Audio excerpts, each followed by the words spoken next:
Clicking live with the squeaky flow. Yeah. Sit socks on the Hey. rock.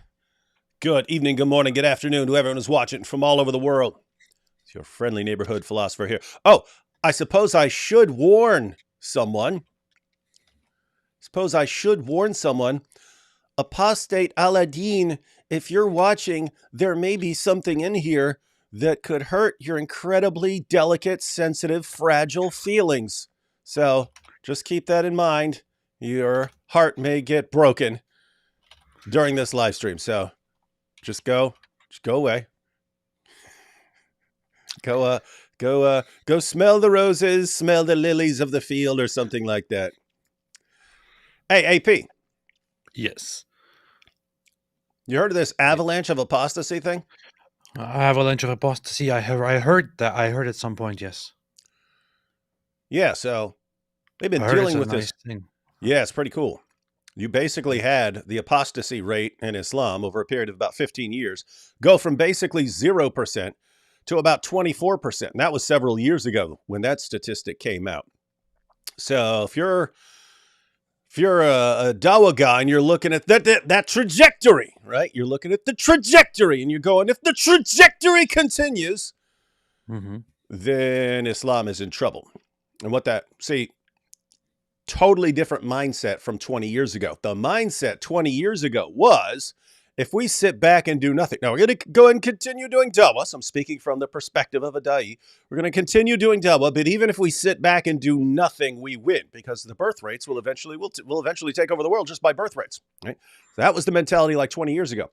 Then the apostasy rate started skyrocketing, thanks to a bunch of people like us. And so the apostasy rate starts skyrocketing. And now, if you're a Da'i, you're looking at this and you're not going, oh, if we just sit back and do nothing, we're fine. You're looking at this going, if we just sit back and do nothing, we are doomed, because the apostasy rates are skyrocketing. And so the mentality has changed from we can sit back and do nothing and win to if we sit back and do nothing, we will definitely lose. And so they're scrambling to figure out what to do. Got that? Indeed. I got that entirely. I must say, I appreciate you giving a breakdown of the situation. However, you seem to use a strong voice and strong words while you're doing this. We must always take into consideration that somebody who just tunes in and who just starts watching this video might be traumatized by the sentiments portrayed and delivered in this video.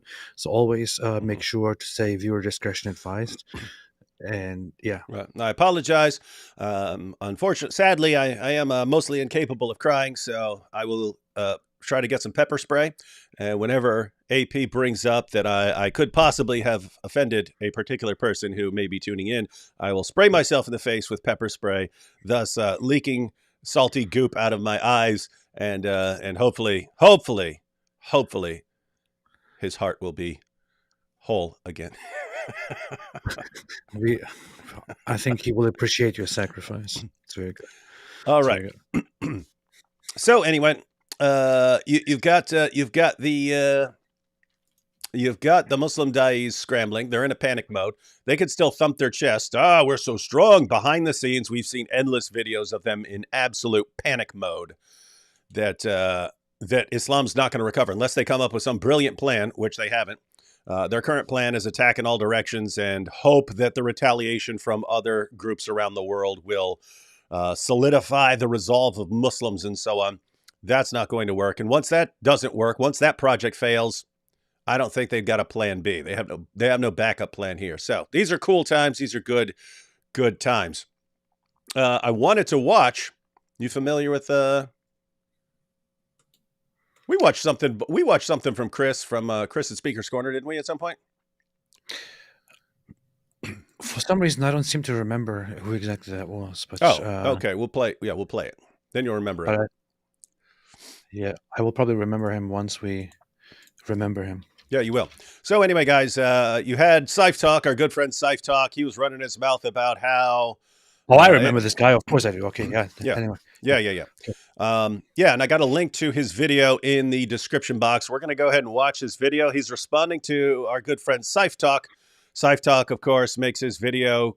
Christians are leaving Islam. I mean, Christians are leaving Christianity and becoming Muslims because they're reading the Bible and finding out that it's false and then running to the Quran, which he doesn't seem to be aware. It confirms the Bible. But that's his theory of things. And Chris from Speaker's Corner is going to respond to that. Christians are leaving Islam. That's where we are now. Wow. Yep. It's pretty weird situation to be in. All right, everyone. Let's go and jump on this. Yes. Chris, Speaker's Corner. Hello, ladies and gentlemen. Welcome to this video. What's up, Chris? I am going to be doing a review of a Muslim apologist, a Muslim missionary, a da'i, who is giving some terrible reasons as to why he thinks Christianity is wrong and the Bible isn't preserved. And as always, he introduces as many terrible and weak points as he possibly can in his short video. That does sound like Saif Talk. Yeah. And pretty much every other Dawah guy. Yes. All right. And I'll be dismantling them all and also demonstrating why he is projecting and how actually Islam is the religion with the issues he's mentioning. Let's go. According to the 2021 consensus in England and Wales by the Office of National Statistics, for the first time in a census of England... Hey, you have an accent too. Quit making fun of everyone who has an accent. It's not just the accent, it's the whole... It's how he's kind of like semi-yelling the entire time he says everything. Let me tell you. Yes, let me talk about this for... Let me just yell. Let me just yell at this screen the entire time without raising my voice so much, because this is what my fans listen to. If I talk to them like this, like I'm some sort of drill sergeant, then they will listen to me. Okay. Wales, less than half of the population, 46.2%, 27.5 million people describe themselves as Christians, a 13.1 percentage point decrease from 59.3%, 33.3 million in 2011. Despite this decrease, Christian remained the most common response to the religion question. 46.2%. So the population that percentage of the population that identifies themselves as Christians dropped significantly since, let's see, 59% in 2011. What was the year of this? I don't see it. But anyway, a recent year. So basically over the period of about a decade or so, the percentage of people in the UK who identify as Christian dropped. Now, Saif explains this and he says, it's because they finally read the Bible and concluded that it's false. You're an atheist, you're laughing at that. Like all these guys are running around going, hey, let's finally read the Bible. Ah, we don't believe this stuff. We're actually atheists. More like you had an aggressive push by a group called the New Atheists. You had including some of the most intelligent sounding people on the planet, Richard Dawkins, for the past couple decades, which used sort of the 9/11 attacks as a starting point and said, see, this is what religion does. And then they amped it up in the US saying, hey, if you don't stop Christians right now, they're going to make a Christian theocracy. You have to stop them right now. We have to really push hard. And you did have a bunch of people buy into that complete nonsense. Yeah, I would say that it's definitely also a thing, a factor of when people are introduced to the social media, the global interactions, the modernity. Times are changing pretty fast, and religious landscapes are changing with that. I would say that there is probably with the introduction of all of this and with the changing of the world, a sudden change in demographics, a sudden change in religious beliefs that is probably momentary and not something that will just continue like this in the long run. Yeah, so you're pointing out is basically, in the past where you had like the Christians over here in the West and Muslims over here and Hindus down here and not a ton of interacting. It's pretty normal for a person who grows up in one of those environments to just hear that their entire lives, and they don't have much of a reason to challenge it. Then in the West, you end up with a bunch of people getting mixed together, and now all of a sudden there are all these different people with all these different views. So that's already like informing you, like you knew it, but now you're actually meeting people and interacting with people who have seriously different views from you.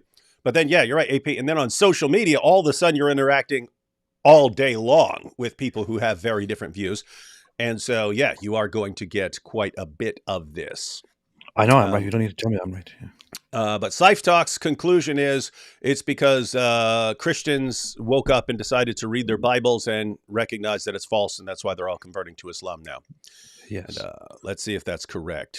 At the same time, you can see an increase in other religions, for example, Islam. There were increases in Stop making fun of it. number of people who describe themselves as Muslim. 3.9 million, 6.5% in 2021, up from 2.7 million, 4.9% in 2011. And we all know why that is, because people read the Bible and they say this makes no sense. Then they read the Quran, then they convert to Muslim. No, that's not what's happening. Yeah, 3.9 million Muslims in 2021, up from 2.7 in 2011. I guess those are from conversions, right, everyone? Of course it is. What are you talking about? Isn't it very obvious? Well, yes, as long as you're speaking in that tone, anything you say must be true. In Hindu, 1 million, 1.7% in 2021, up from 818,000. Isn't that interesting? Everyone's converting to Hinduism too. Whoa. Says it right there. Weird. 200,000 people must have converted to Hinduism, according to Scythe Talk. 1.5% in 2011. Now, the census data, I think, is somewhat misleading because Muslims like to sort of picture this grand victorious thing where it's like, yes, we're finally winning, guys. We're getting some traction. We've gone from like 1% to like 3 or 4%. Oh, it's amazing. Well, not so quick. According to a report from the Muslim Council of Britain, published in 2015, we can see that 53% of the Muslims who are in the UK are not actually from the UK.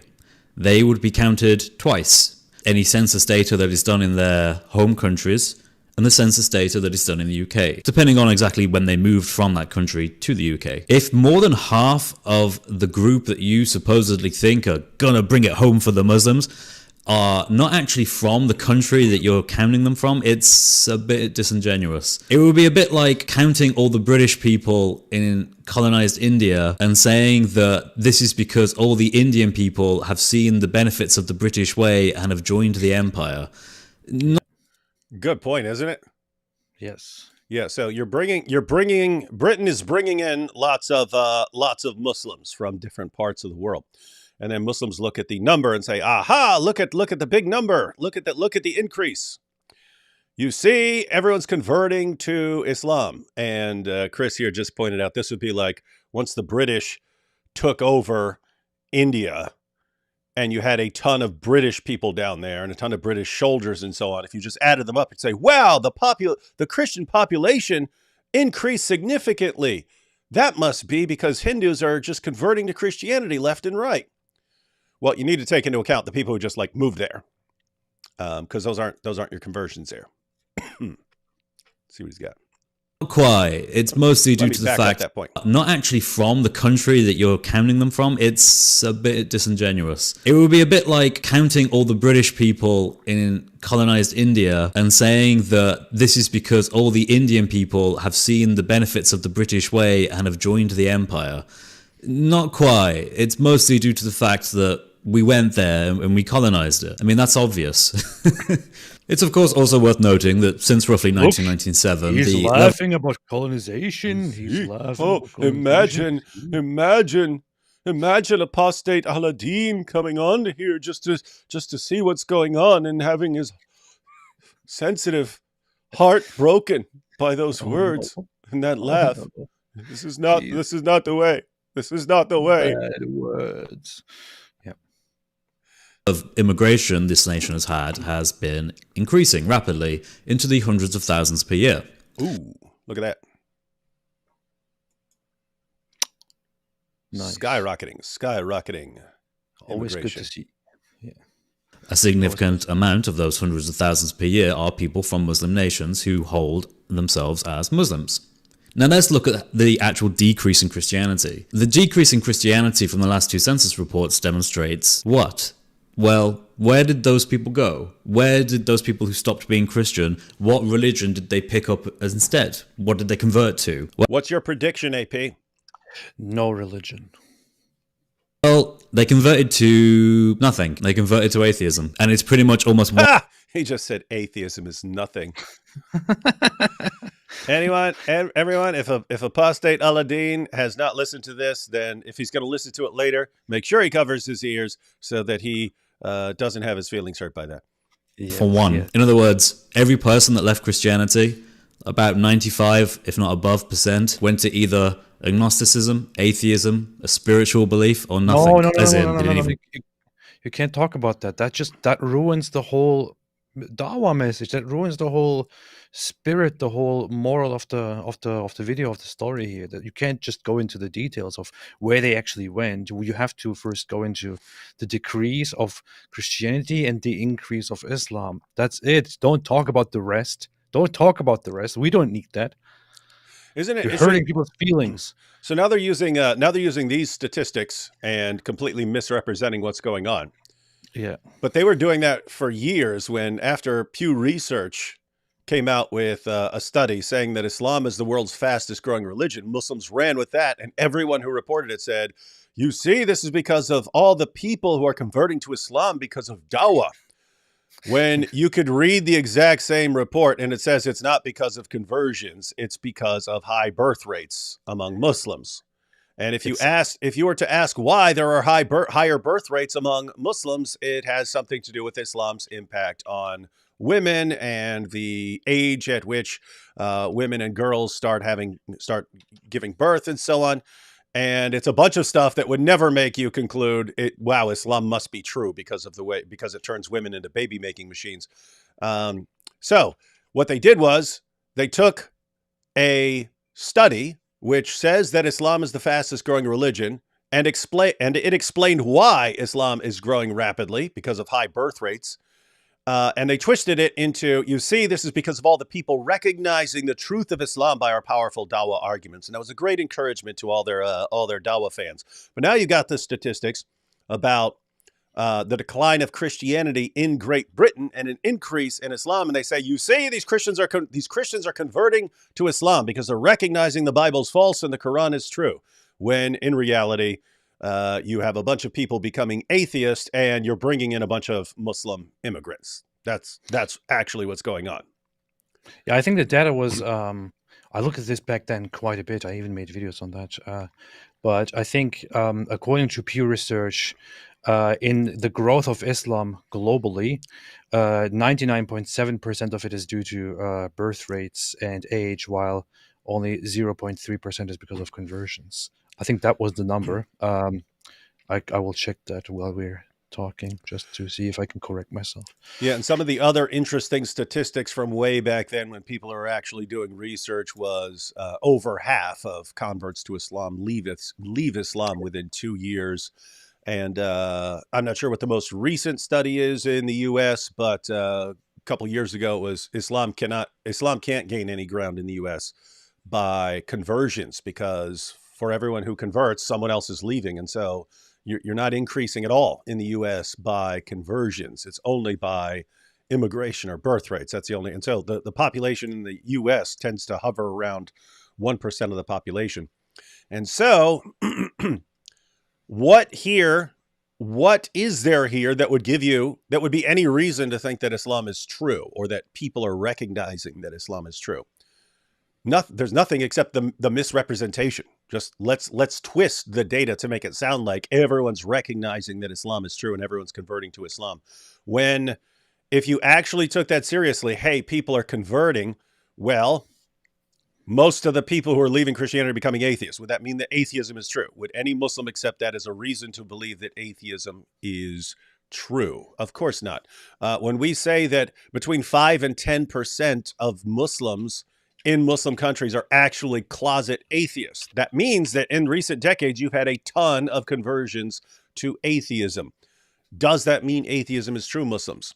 No. But if that happened anywhere else, if the population changed and did a big swing in the direction of Islam, you would say, see, it's clear proof that Islam is true, and everyone's just seeing the power of our arguments. Alhamdulillah. Pretty dumb. Yeah, I think I have the quote here. Wait a minute.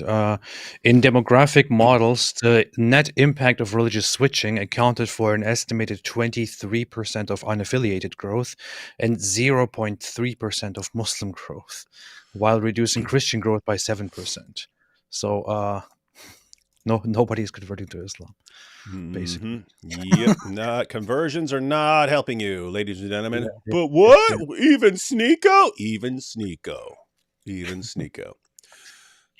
That is from Pew Research 2017, The Changing Global Religious Landscape. That's it. Yeah. All right, let's go through a few super chats and then we'll listen to more of Chris and our good friend Saif talk. Saif, has Saif ever reported anything accurately? Who's less accurate in the way he handles information, Saif talk or Apostate Aladdin? Because I can't think of anything that Apostate Aladdin got right either. I must say, Apostate Aladdin is probably more accurate than Saifi. Hey, they should both make a video responding to you, and we'll watch them and see who's less accurate. And that would be like the Olympics of getting things wrong. That would be great. All right, Solitary Emmy says, that was a sticker. When are they going to give us the ability to see stickers? Yes. Ryan Gasling, who met with Hitler. Avalanche of Apostasy is like a GD disaster movie. What's that mean? Like a GD disaster movie. Like yes, Godzilla. that's what it means. Yeah, that's what it means. What should our attitude be toward Uyghurs in China? Uyghurs? It's Uyghurs. Gotta say it properly. I'm gonna say Uyghurs, like every other American. Uyghurs. What do you think? So I would say we spoke about this quite a bit in the past. Right? I made videos about this in the past. Yeah, and we both were kind of in agreement on the position that we don't think that it is something that should be praised. The treatment of Uyghur people and others in China. One of the reasons is also that what China is doing is not to say, "Oh, Islam is a dangerous religion and a bad religion. We must limit it and we must control it." That's not what is going on there. What's going on is that China is very, very eager to suppress any kind of ideology or ethnic identity or other identity that conflicts with their stated communist or post-communist Chinese communist ideology. So anything that poses a threat to it must be somehow suppressed and assimilated into their own communist culture.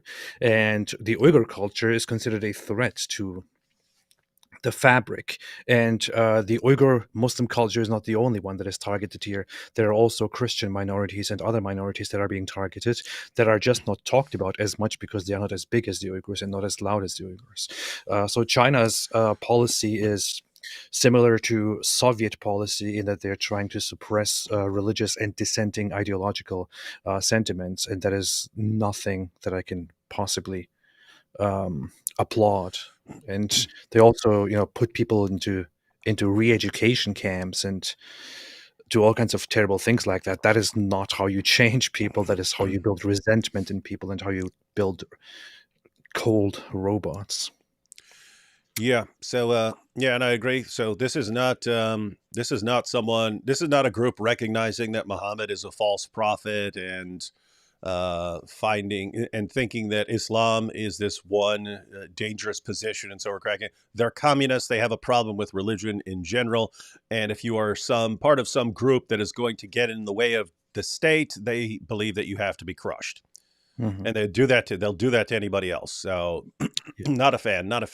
Especially when at least if their reports are accurate, but there are tons of reports about what goes on. In the past, there was organ harvesting and so on. And they apparently cut that down but it was interesting because the people who were going there to buy the Uyghur organs were wealthy Muslims from Muslim countries who didn't want to get organs that could have been contaminated by pork or alcohol or something like that. So they want organs from Muslims. And so you'd go to China and say, hey, I need a new kidney, and I want a 100% halal certified kidney. No problem. Oopsie, this Uyghur just died, and here's your matching kidney.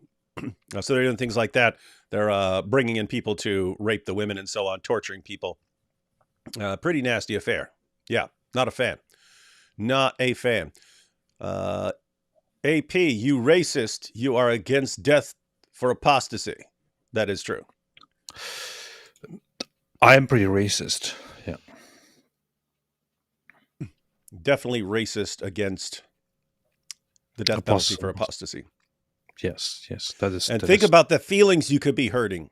If someone who believes in killing you for apostasy were to tune in right now and look at this and see you criticizing the death penalty for apostasy, think about how that would hurt his feelings. Gosh, what's wrong with I have to do this differently. I have to, like, if I'm going to address something as controversial as apostasy laws, I'm supposed to put a stupid mask on my face, which I can't even find right now. You need a mask and a hat.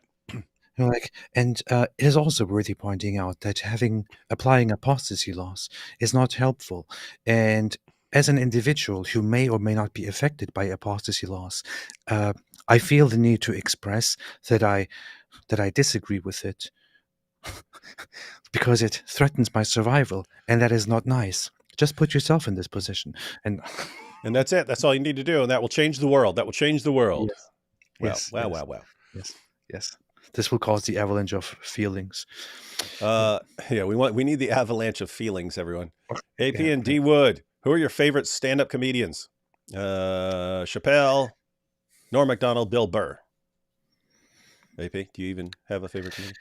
I don't really watch much. I watch Ricky Gervais when he brings out a new thing because he kills me. Oh, because he's an atheist. Ha ha ha. No, not. Religious people were stupid. Yeah. Good. What a good point. That's the only guy that I so far that I genuinely when I see that he's coming out with a new special, I'm like, oh yeah, I have to watch that, and I sit down and watch the whole thing, and I die. Yeah, literally. Messianic Apostate says, what is your response to Palestinian Christians who harshly criticize Israel? They give me major Dhimmi vibes, and I can't stand Dhimmi apologists. Yeah, we talked about this a number of times in the past. I said I actually understand it because it's a similar dynamic to when I was in prison. So in prison, you've got Christians and Muslims and atheists and so on. You have all these different groups. But we're all kind of part of the same group. We're on one side of the issue, and it's the guards and the administration who are on the other side of that issue. So they're the outsiders. We're all together, and they're actually the enemies. That's what you view them as, right? When you've got a guard coming in, he's on a completely different side. And when a guard does something messed up, and they do some messed up things, it's really, it has an impact on you. You're like, look, they can get away with this because they're so powerful, and they can come in and do whatever they want to us because they're so powerful. And it just breeds more and more resentment against the guards and the administration and so on. But as for the other people in there that you're inmates with, we're all on the same side against them. And so following that sort of dynamic, if you got Christians and Muslims in the West Bank and Gaza, but those are people in your community. Even if you don't get along with them terribly well, they're still in your community, and there's still a different group, an outside group, who is massively more powerful than you, and they kind of give you the impression that anytime someone crosses a line, they can come in there and do whatever they want, and there's nothing you can do about it. And that's just a sucky feeling, and that does breed resentment, and it does make you despise that other group. So that's my view. But notice, doesn't change the fact that there's no way forward, not for the Israelis, not for the Palestinian Christians, not for the Palestinian Muslims. There is no actual path to peace as long as a group like Hamas is in charge and is holding hostages and stuff. So no matter what else happens, you got to crush Hamas. You got to bring back the hostages, and then you can start figuring out a plan for moving forward. But this doesn't work out for anybody. This is not good for anybody except for the people around the world who are cheering them on because they hate Jews. Indeed. Pretty much, I would agree with that. Would say that the Palestinian Christians, as they describe themselves, I wouldn't be necessarily as insulting or hostile or belittling toward them, and I would try to rather understand where they're coming from. It is a very difficult situation. They are in the middle of a conflict, and the way they see it is Muslims and Jews are basically fighting, and we are caught in the middle of it. And depending on where they find themselves, or which side to they are closer, or where they live, they will be affected in one way or another, and thereby form their opinions. When they are on the Palestinian side, even to them, it will look like the other side, on the other side of the fence, is basically oppressing you, and you build resentment against the oppressor because of that. And they are very much influenced by the Muslim way of thinking and the Muslim Arab sentiments that they are surrounded by, and that they at whose mercy they also live, especially if you're in Gaza. But yeah, we talk to different people, and they have different opinions on this stuff, and they are aware that Islam is a big problem, but especially if they are in Palestinian territories, they are not very, very, very, very happy with the Israeli side either, just because of the consequences of this conflict. It's a very difficult situation. Not sure what else to say. So that's our perspective on that. I'm still thinking. I was thinking about it months ago when all this was happening, about making just a quick video breaking it down as far as what it's like to be part of one, community, even with people you disagree with. But there's an outside force that's much more powerful than you, and so on. But I don't know. Maybe I'll do that at some point. Your opinions on Christopher Hitchens? I love that guy. I often think it would be fantastic if he was still alive, and if he was still saying all the, giving all the speeches that he gave, because he was very direct. He would say whatever he thinks, would be very open and direct about it. He was very witty and intelligent and all that. Yeah, I think he was a great figure, and I'm really curious how he would respond to things that are going on at this time right now, with, like, after he died, lots of the political arena, the whole wokeness, censorship, safe spaces, Islamophobia, and stuff like that. All of that changed dramatically, and I'm really wondering how he would have reacted to all of this. But yeah, I liked his work. I like his work that he left behind. Yeah, so Christopher Hitchens, super smart. Don't agree with a lot of his conclusions. Master of rhetoric. Like, you could possibly be equal to him in his ability to make a point and get it across in witty fashion. You could possibly equal him, but I don't think you could surpass his rhetorical ability. I do think that whole crowd, that whole new atheist crowd, made a huge blunder. That's why I can't have the utmost respect for them. I think they were making a very stupid move. They thought, I mean, if you're sitting around and it's Christopher Hitchens and Richard Dawkins and Daniel Dennett there and Sam Harris there, and you're sitting around, wow, look how smart we are. We get along. We don't need any religion here. We don't have any religion. We don't need any religion. We're very sophisticated. We get along. This is the high life. Why can't the entire world be like this? Well, if we just get rid of religion, then the entire world would be like this. And that was the absolute dumbest, one of the dumbest blunders in the history of humanity. Because not everyone thinks like you. And you didn't just wake up to that spot one day. Many generations of people who came before you changed society in ways that allowed you to get to that point. and when you're just your plan is to sweep it all out, get rid of it all, and like you're just gonna be hovering there. And what actually happened? Well, they were pretty effective. You see the statistics in the decline in Christianity. What happens? Everyone loses their minds, starts worshiping other things as idols, and you can't get Islam fast enough. We need Islam. We can't get enough Islam. That's what actually happens. So the point is, something goes completely out of whack, and we'll see what happens. I always find it funny how Christopher Hitchens acted in the debate with William Lane Craig, where William Lane Craig was like very, very, very thoroughly making his arguments, and Christopher Hitchens looked like he wasn't in the mood at all in that debate. He was like he just totally ignored everything. It's like whatever, man. And Smartest move he could have made. And was being a complete jerk, and it was interesting. That sounds like Christopher Hitchens. Swiss Apologetic says, I translated some of your vids to German. Yeah. But my Dome of the Rock vid is much better because I abrogated your lame Baroque images and replaced them with superior apostate Baroque images. Oh, that'd be funny. Nice. Yeah, we'll have to check that out. Swiss Apologetics, everyone.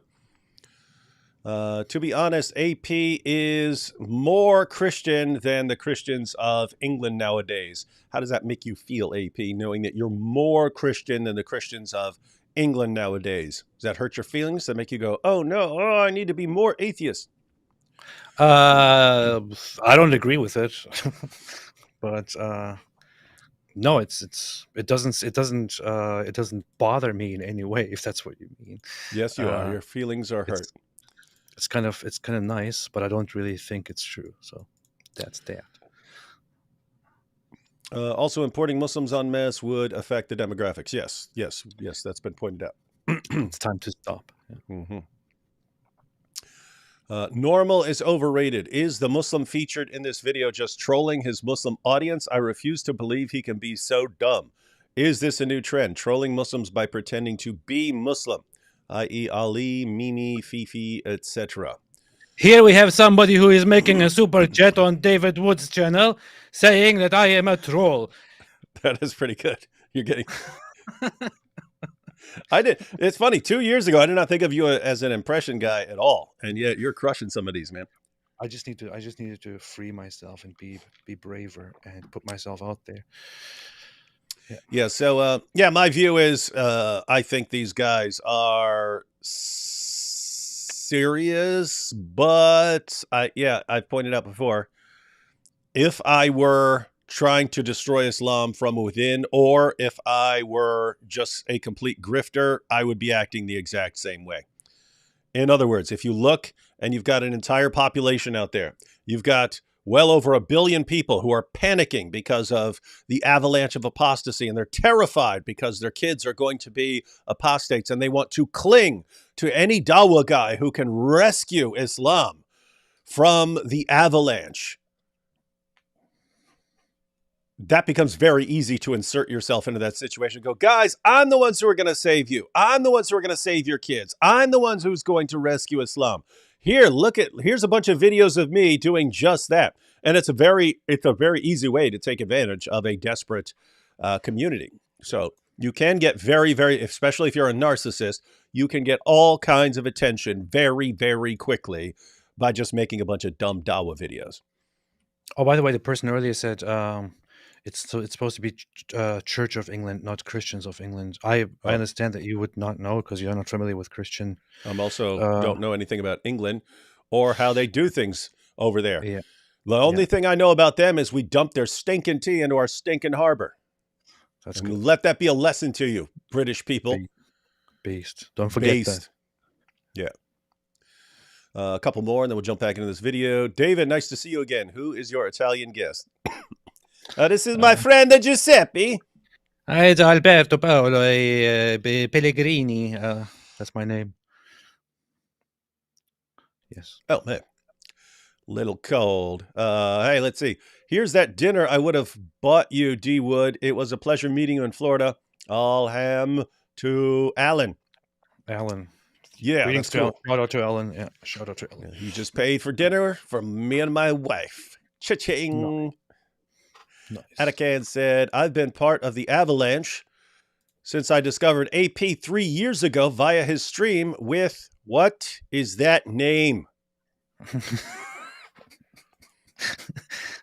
It says Ateism Derneği, which is the Turkish Federation for Atheism, which I was part of at some point to stream, but then I said, hey guys, I don't really want to be part of this anymore. Yep, too many atheists. AP only likes being around Christians. And I like to be the only atheist. When I see other atheists, I feel like I'm not special anymore, and I'm supposed to be special. So Yeah, either I you get go that. away I get or I that. will leave. Yeah, I get that. You got to be the center. You got to be the center of Yeah. attention. Yeah. Always. So it's funny. It's like, so you and Apostate Aladdin, you both have this obsession with being the center of attention, but you've got it and he doesn't. And that's why he hates you. Alhamdulillah. Sorry to have missed you in Jerusalem last month. I was volunteering in Judea and Samaria with Ha Yovel and got to see much of what you did, it seems. Nice. Nice. We got to go over there. We do. To Judea and Samaria. That's the West. That's what everyone calls the West Bank, ladies and gentlemen. Yeah. That's the real name of the West Bank. I went to synagogue yesterday and told the guys about the Quran saying the Jews follow Ezra as the Messiah. It's actually Son of God. Son of God. And in the Hadith, the Jews, the main accusation on Judgment Day, the main accusation against Jews is, why did you worship Ezra? Their faces were genuine, organic shock, confusion, and contempt. You should have seen it. Also, I've written lyrics for a song of mockery. Can you help me, Sal? Oh, yeah, Sal's the one who's been doing the music. Yeah. You should arrange that. Yeah, I talked to some Jews. I did want to get a recording. I didn't end up getting the recording, but I was talking to a couple Jews and telling them, hey, the Quran says that you guys believe Ezra's the son of God, and Muhammad in the Hadith says that you worship him. So what's up with that? And the response from one of them was, a better question you might want to ask Jews is, can you name me any one thing you know about Ezra besides like I have a cousin named Ezra? Can you name anything? Right? So the idea that they're actually over there worshiping Ezra and they don't even know anything about him. Anyway, weird situation. If you told them, if you asked them about people calling Ezra the Messiah, I think that could be an explanation for that, right? If you at some point in Jewish tradition, Ezra could be seen as some form of Messiah or something like that. There could have been a strain or a tradition, something at some point like that. Maybe that's also, I don't know how it happened, but that is definitely not the same as calling Ezra the son of Allah and Jews calling him the son of Allah and worshiping Ezra. How in the world did that even get into into Muhammad's or the Quran's narrative? It doesn't really make sense. Yeah, especially when in both the Quran and the Hadith, it's in a way that supposedly parallels Christian belief. In other words, it's Jews say Ezra's the son of Allah, and Christians say the Messiah is the son of Allah. So it's both in the context of you're worshiping something other than Allah, and it's used as a blanket criticism of the Jews, just as it's used as a blanket criticism of Christians. But then in the Hadith, you find the exact same thing. Christians on the Day of Judgment, the main accusation against them is, why did you worship Jesus? And then the main accusation against the Jews is, why did you worship Ezra? So it's supposedly very widespread. And the idea, maybe it was just some localized group a long time ago, doesn't fit. Because again, this is Jews in general on the Judgment Day. Why are you guys worshiping Ezra? It don't fit. Huge problem. In fact, I mean, if you didn't know anything about Islam other than it's just making that claim about Jews and it's completely wrong, that's enough to raise some red flags and going, what's going on here? I would say this is just one reason where you can, like, if you deal with it if you deal with it to a great extent, it is an argument that you can use to conclude that Islam is clearly false, because it is something that the Quran says. The Quran makes a false claim. There is no way to resolve this problem except to conclude that the Quran is wrong on this, and if the Quran is wrong about this, and the Quran is supposed to be the eternal word of Allah, then that means the Quran and therefore Allah is making a false statement, and that is contradictory to the Quran's claim that Allah is the Almighty, All-Knowing, and that the Quran is free of faults. So if you conclude that that statement is false, then Islam altogether is false. This disproves Islam. That disproves atheism. Hey. Alhamdulillah. Yes.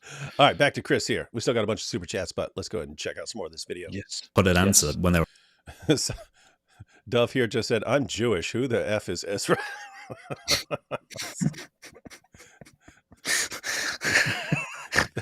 That's basically the reaction I got in Israel. people go. He has a significance in the history of Judaism, right? And if you are a scholar, from the return of the exile and so on. Yeah, it's very important. But if you study it, you learn the significance of Ezra, but it doesn't really play a great role in the average Jew's life or teachings. So, yeah. Those people who stopped being Christian, what religion did they pick up as instead? What did they convert to? Well, they converted to nothing. They converted to atheism. And it's pretty much almost 1-for-1. In other words, every person that left Christianity, about 95, if not above %, went to either agnosticism, atheism, a spiritual belief, or nothing. As in, they didn't even put an answer when they were asked. So, how do we explain the absolutely tiny increase in percentage-wise of the population being Muslim? Well, like I said, it's immigration. People have known this for long periods of time. And the Dawah groups have been saying again and again, the avalanche of apostasy is upon us. Our youth are leaving Islam in crazy numbers. 25% of the Muslim youth are leaving Islam. Well, yeah, because it's a terrible religion. I want to tell you something that I've studied. I've studied. Okay. It's the religion with the large number of defectors, the largest number of defectors. Did you know that? I can tell you. That doesn't mean the number of defectors is more than the number of those who enter. But from all others, those who are leaving Islam, and you don't even know, people are living in your home, and it's second, third generation in the Western world, they're not even Muslim. They're not even Muslim. They don't care about Islam, but they're Muslim, and you think they're Muslim because they're in the situation. I did a little survey of Salatul Eid, and I found that 50% of the guys don't even go to Eid. They don't even go to Eid. SubhanAllah. And we have access. That is the prayer on the holiday, on the Ramadan conclusion festival. When you go to the prayer, it's a very, very special occasion that Muslims are supposed to attend, but apparently 50% don't attend it at all. It's very funny. And so we just saw there yet another example of when Muslims are talking to us, they're thumping their chest. You see, we're spreading so rapidly. Everyone is becoming Muslim right now, so strong because of our dawah. And behind the scenes, when they're making their own videos, it's guys, we've got a serious problem here. People are leaving Islam like crazy. What are we going to do about this? And we have no clue.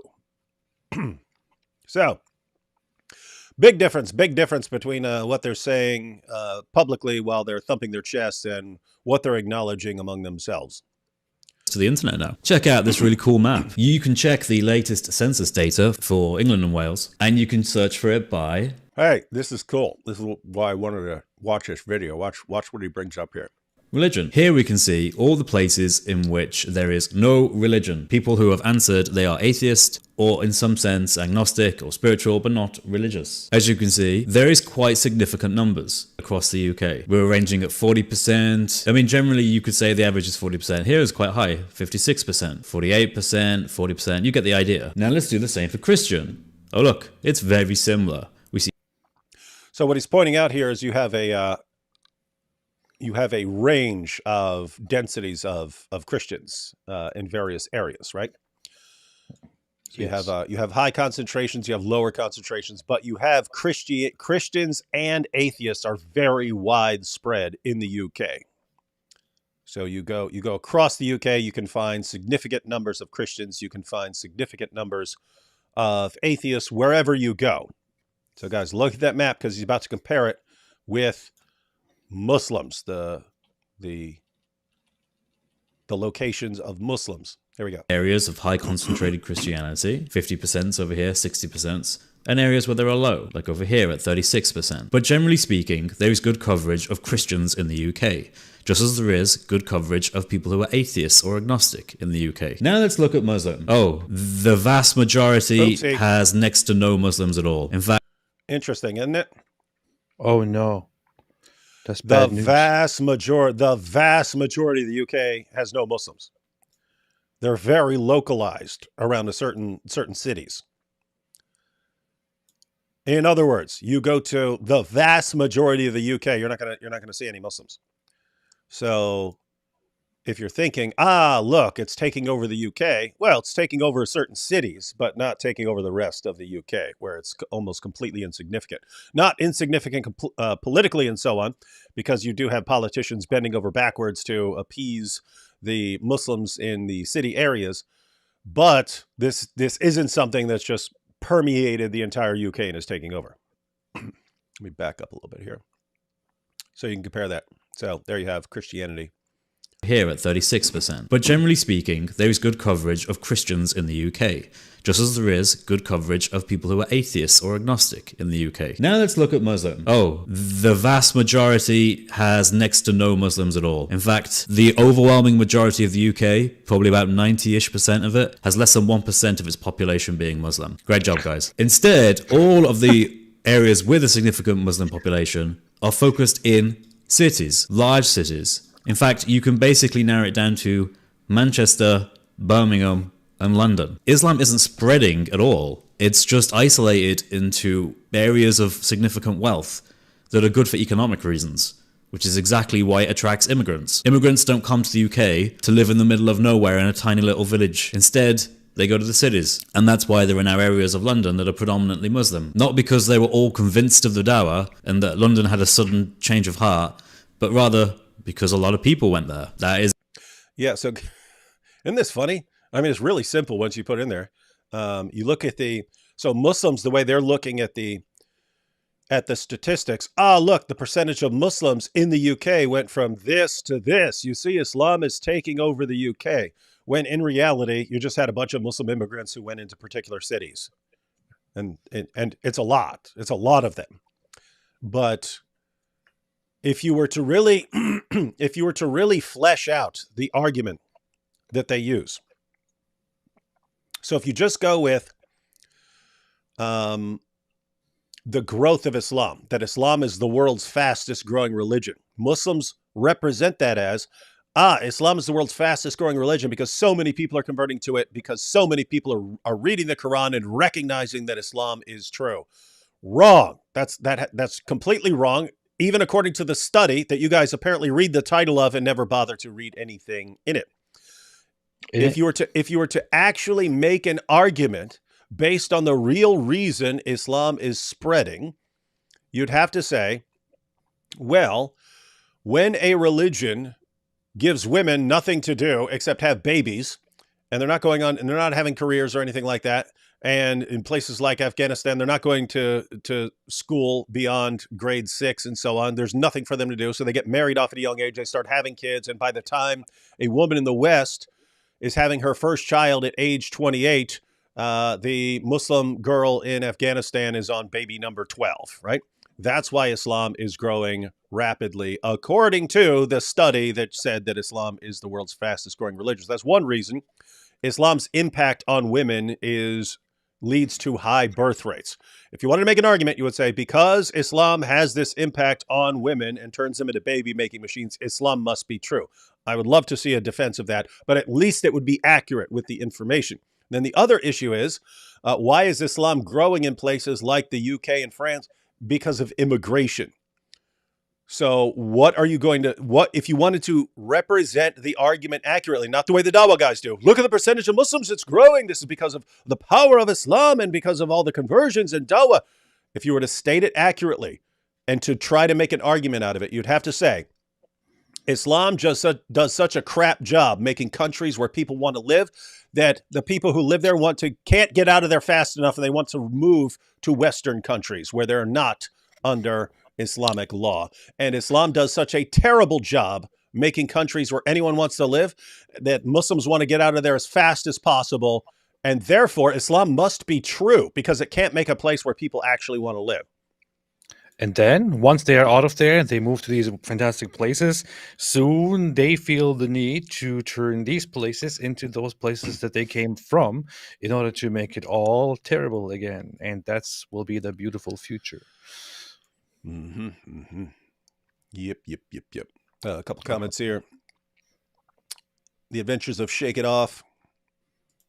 Of all the videos you have both made, which do you think have had the most impact in terms of making Muslims leave or at least think of leaving Islam?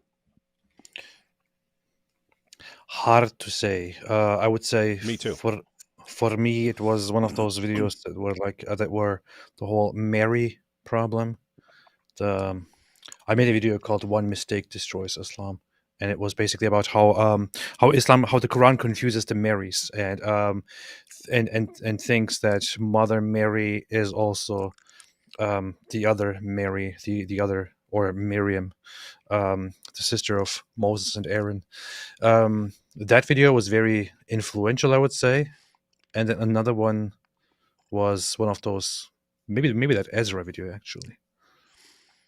Yeah, I have. So I have lots of video. I have videos that are like my favorite videos on various topics or that I think were the best, but I don't actually know if that corresponds to which of them had the biggest impact. Sometimes I'll make a video that's totally easy to make and it has a huge impact. And I had no idea that it was going to have a huge impact. But yeah, I don't actually know because I've heard from tons of people over the years that said they left Islam after watching my stuff. But it's normally not specifics. Normally not, hey, it was because of this video. So I actually wouldn't know as far as which particular videos had the biggest impact. You see, he doesn't know. You see, he's ignorant. Beati says, hot take, if Christian Europeans never colonized the Americas, Muslims eventually would have, and we would likely all be Muslims today, simply put. Ha! You think they would have crossed the ocean?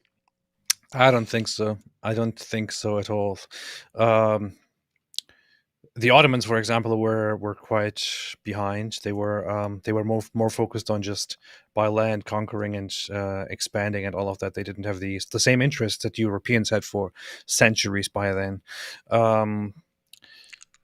They I don't know. They just didn't have the same ambitions. They were all about direct in person, going with armies and conquering whatever they encounter. They thought differently, and they still do think differently. Yeah. Let's see. Glad you previously implied you connected with Yeshai from Hebron despite not making it there. I tagged you together on X in the hopes you would. God bless. What? Did you imply you connected with him? Oh, I actually did connect with him.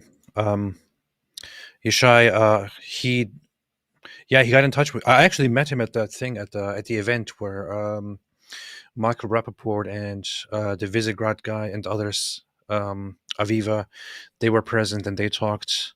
And at that event, I met Yeshai Fleischer. He's a spokesperson of the settler community in Hebron, and he wanted to meet and talk.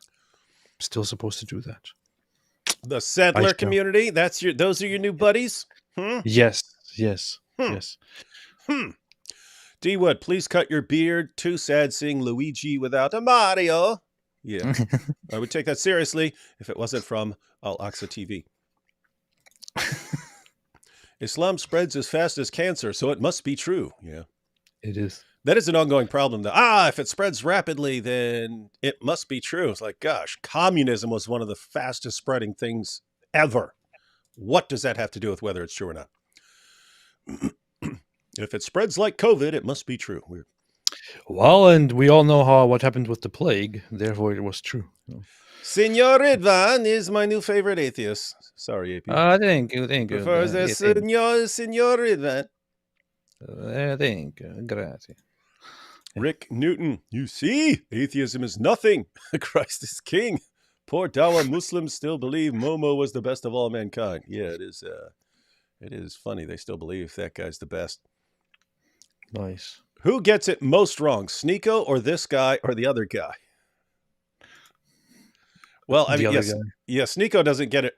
When does Sneeko get anything right?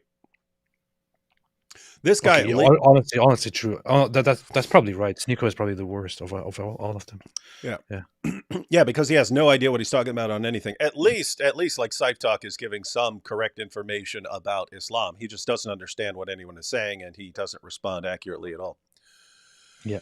According to Apostate Aladdin, I'm an old white nationalist and not a liberal Jew, lol. More and more Muslims are choosing the cow, by the way. Most Muslims are already better people than the warlord Mo. Nice. Yeah, most Muslims are better than their prophet. Have you seen the Dawah script? Have you seen the Dawah script PDF that's online? You should react to it. Oh, do they actually have a Dawah script now? What? He says there's a PDF of the Dawah script. That's funny. I shall check it out. Hi, D Wood. Did you have a chance to talk to some prominent Christian community leaders? The numbers of Christians leaving holy Christian sites in Judea and Samaria is quite sad. Nazareth and Bethlehem mostly. Yeah, that does suck. So you did have places like Bethlehem and Nazareth, which were mostly Christian areas, and now they're not, as far as I know. Now they're mostly Arab Muslim areas. And isn't that weird? It is. Wouldn't it be great for Christians to live amongst Muslims, and yet they want to get out of there? Which is, of course, very Islamophobic. Heavy Heart Show. To answer the title of the live stream, no, lol.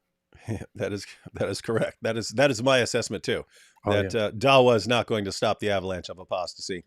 In fact, they are such terrible strategists that I think they're going to actually make the problem worse, significantly worse, especially when all the Dawah guys have serious personality disorders. That is true.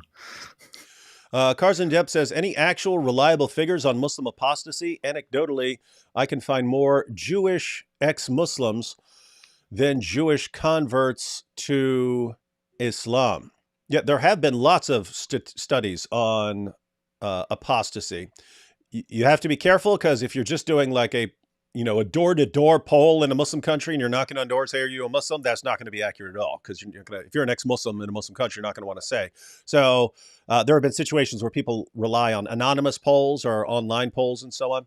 And then in the West, various studies have been done. But yeah, that was a statistic several years ago that in the West, 24% of Muslim youth are leaving Islam. It was a statistic from several years ago that in the United States alone, 100,000 Muslims were leaving Islam every year. It was a couple years ago that there was an online poll that said only 40% of people in Iran still identify as Muslim, even though it would have been close to 100% if you were to just poll door to door. That one could be skewed, because that's only polling people who have internet access. You could have villages and so on where it's different. So it wouldn't be exactly 40%, but point is tons and tons and tons of statistics on this stuff. And that's why they're in absolute panic mode. That's true.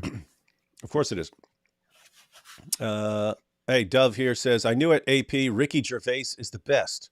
No, he's not. Chappelle is the best. I don't even know how that's like a contest. And that reminds me, he made a joke on his last special, I believe, or the one before. I don't know. He did this terrible joke about disabled special needs kids or something like that. No. He was talking about Boris Johnson. No, I remember the one that I heard about. Everyone flipped out about. He said something about Boris Johnson. It was like Boris Johnson. He started out with by calling Muslim women that wear burqas post boxes, and then he goes, "It's not up to Boris Johnson to decide what a Muslim woman wears on her face. It's up to her husband." That's funny. That is a good joke. Oh, and I have to say, him when he what was he at? Was that the Emmys or the Oscars, or what was it? Oh yeah, that was That was a legendary. golden That was the moment. greatest thing ever when he told all those people off. And it That must was have the been golden globe. so Golden Globe. It must have been so awkward after he told them that no one cares what you think. So get your award and sit down and shut up and stuff like that. And then these people had to get up and give speeches anyway because they prepared them for if they win. Oh, that must have been humiliating to have to do that. That's true. Just sing with me. Music, Walker, Texas Ranger theme song. Words, the eyes or the leather strap of the... I don't remember the theme song, but I will check that out. AP, you should play Mario in the next live action movie. Well, what is it, people? Mario or Luigi? You keep giving different answers. It's me, Mario. Yeah, and in later games, they actually looked different. But on the original, they're exactly the same. It's just their clothes are different. Day 2 of asking to listen to Yalla Yalla Yalla Ya Nasrallah. I need to see. I need to check that out. David, I noticed you are not eating. Are you doing Ramadan? If I were doing Ramadan, I'd be gorging myself right now because it's after sundown. I would have a giant pile of food. Ooh, maybe we need to do something on that where we have piles of food and we say, hey, we're fasting. That'd be a fun live stream. Oh, we should do a Ramadan live stream. Oh, man, we got to do it. When's Ramadan start? Tomorrow? Yeah. We might need a big pile of food and do a special Ramadan show where we're gorging ourselves with food and say we're fasting. All right. Is attendance at the Hajj at an all-time low these days? I don't actually know. We'll have to see what happens. I haven't followed any of the data on that at all. I never did. So yeah, we'll have to see. We'll have to see what happens in the Hajj this year. All right, back to Chris. His point is very, very dumb. And one of the reasons why Christianity Did he say his point is very dumb? Which is exactly why it attracts immigrants. Immigrants don't come to the UK to live in the middle of nowhere in a tiny little village. Instead, they go to the cities. And that's why there are now areas of London that are predominantly Muslim. Not because they were all convinced of the Dawah and that London had a sudden change of heart, but rather because a lot of people went there. That is it. His point is very, very dumb. And one of the reasons why Christianity... Hey, we have, fortunately, we have Apostate Aladdin here to jump in with that and respond to that rude comment. Why would he use such a word? Imagine somebody joins this live stream right now and listens to that part. They would be immediately turned off and they would be traumatized for the rest of their lives after hearing such a statement. Can he not express his thoughts in a more respectful way and be more considerate of all those people who might not be strong enough to hear such words? Point taken. I apologize on behalf of Chris at Speaker's Corner and on behalf of all Christians everywhere for the way he treated Saif Talk so terribly. It's already too late. Apology not accepted. Okay. Sad. is declining is the Bible. People start believing that the Bible is... Areas of significant... Here's where he says that Christianity is declining because people are reading the Bible. Wealth that are good for economic reasons. Which is exactly why it attracts immigrants. Immigrants don't come to the UK to live in the middle of nowhere in a tiny little village. Instead, they go to the cities. And that's why there are now areas of London that are predominantly Muslim. Not because they were all convinced of the Dawah and that London had a sudden change of heart, but rather because a lot of people went there. That is it. His point is very, very dumb. And one of the reasons why Christianity is declining is the Bible. People start believing that the Bible is from God because they could finally read it freely. You might not know this simple fact, but You're already laughing. They could finally read it freely. This just happened, AP.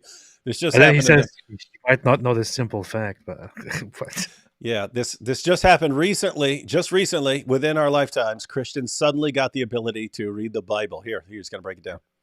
were denied access to the Bible. Only the church was allowed to read it. According to Heresy and Authority in Medieval Europe by Edward Murray Peters, pages 194 and 195. It quotes the canons of the Council of Toulouse in France 1229. Let's read Canon 14. We prohibit also that the laity should be permitted to have the books of the Old or New Testament unless anyone from motives of devotion should wish to have the Psalter of the Breviary for divine offices or the hours of the Blessed Virgin, but we most strictly forbid their having any translation of these books. The Bible was not a public book, and people accepted Christianity blindly without even investigating what it says in the Bible. So the first You But catch all okay, that?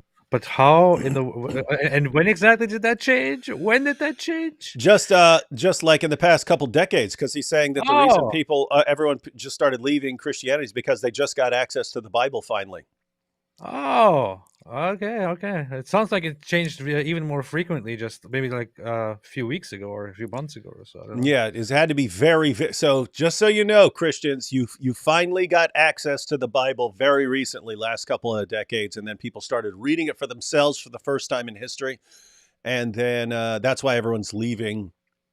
That's why everyone's leaving Christianity. They finally read the Bible. All these people leaving Christianity, it's because they finally got access to a Bible and they read it and then they concluded that it's false. It's like Muslims. I know it doesn't bother you when the insanely stupid people that you follow say these kinds of things. I'm just telling you from the perspective of a non-Muslim. When we see that, it's like Dawah is a complete joke. Like, you guys are either deceptive or the dumbest people on the planet in Dawah.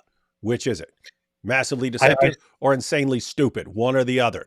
When you say stupid things like that, and then you all rally around going, "Oh, great point, great Dawah."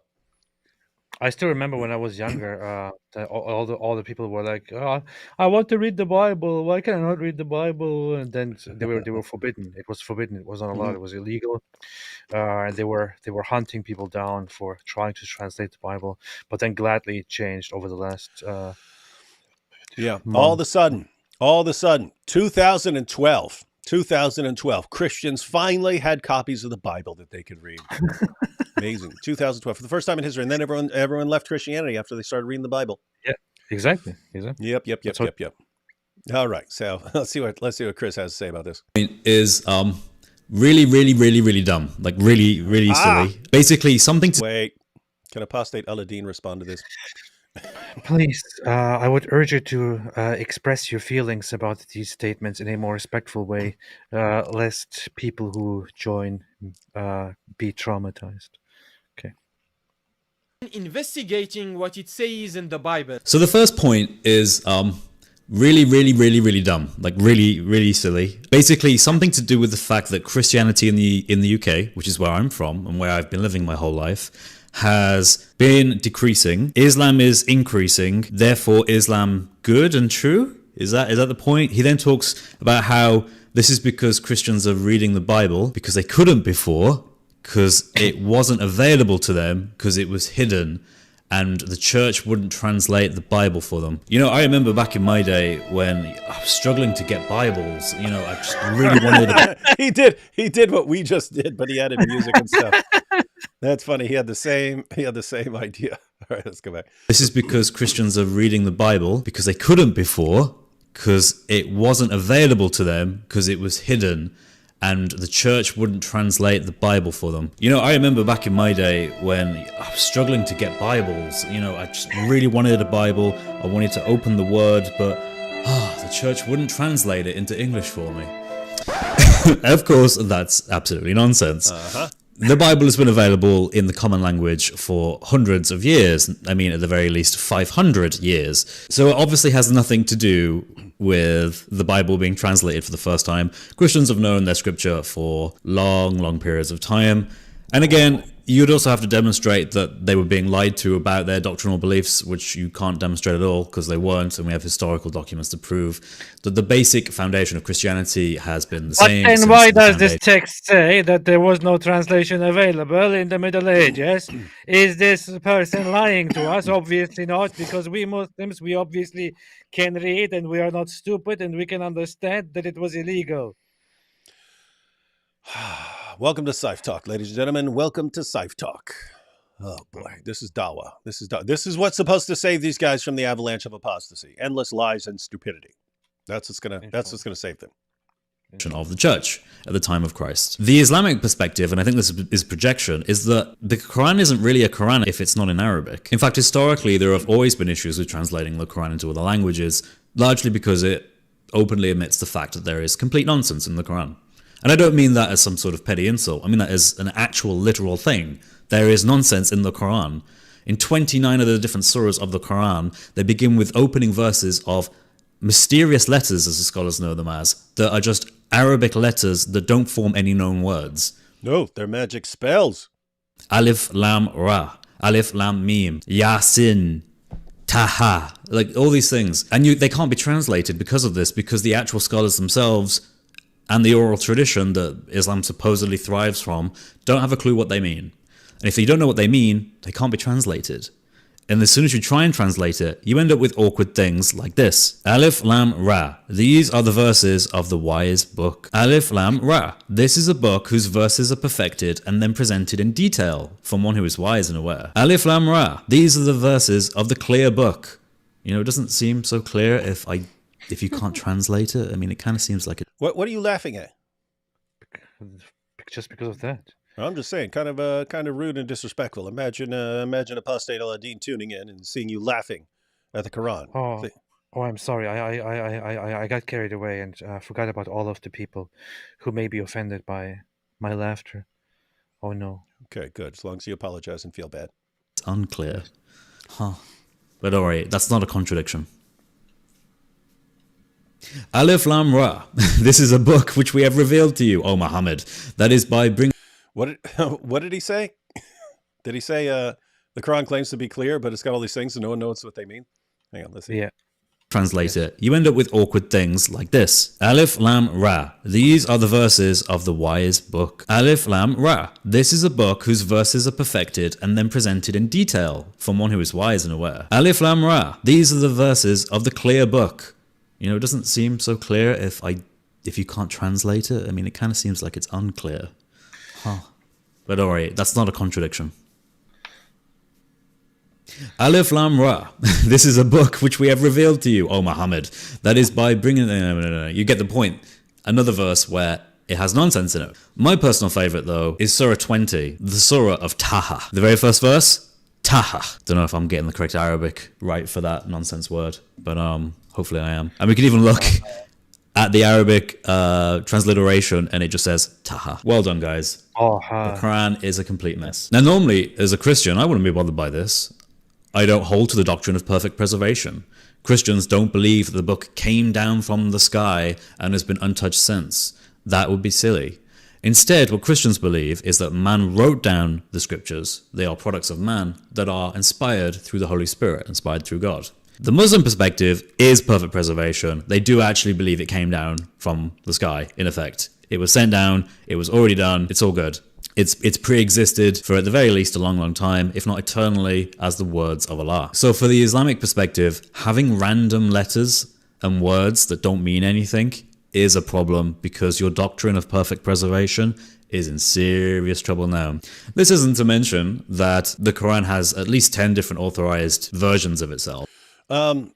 Yeah, so he's going into the different qira'at and so on, but yeah, just thinking, because he pointed out that like da'is like Saif Talk are using projection here, that because people finally became aware of what's in the Bible, that's why they left Christianity. And no, you had to put together a completely fictional story about Christians just suddenly in our time being able to read the Bible and oh my goodness, this isn't what our leaders taught us, and then they leave Christianity. That is much closer to what's actually been happening in Islam. So for 14 centuries, Muslims have been insulated from hearing any sort of critiques of the positions of Islam, and they've been insulated from hearing any serious presentation of an alternative to Islam.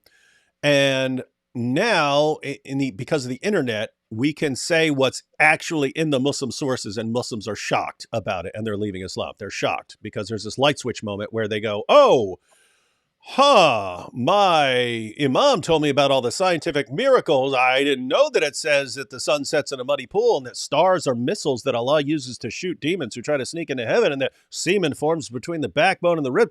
Oh, my imam told me Muhammad's the greatest man who ever lived. I'm looking here. I didn't know he had sex with a 9-year-old girl. My imam told me the Quran's been perfectly preserved right down to the letter, dot for dot. Oh my goodness, look at all this stuff. So it's actually Muslims who are hearing that everything they've been told by their leaders is a lie, and they're leaving Islam because of it. And that's what Saif Talk says. Their leaders were lying to them, but now they read the Bible and find out what's actually in there. My goodness, this guy's dumb. Yeah. And I don't mean version like a translation, like the King James or the New International Version or ESV, for example.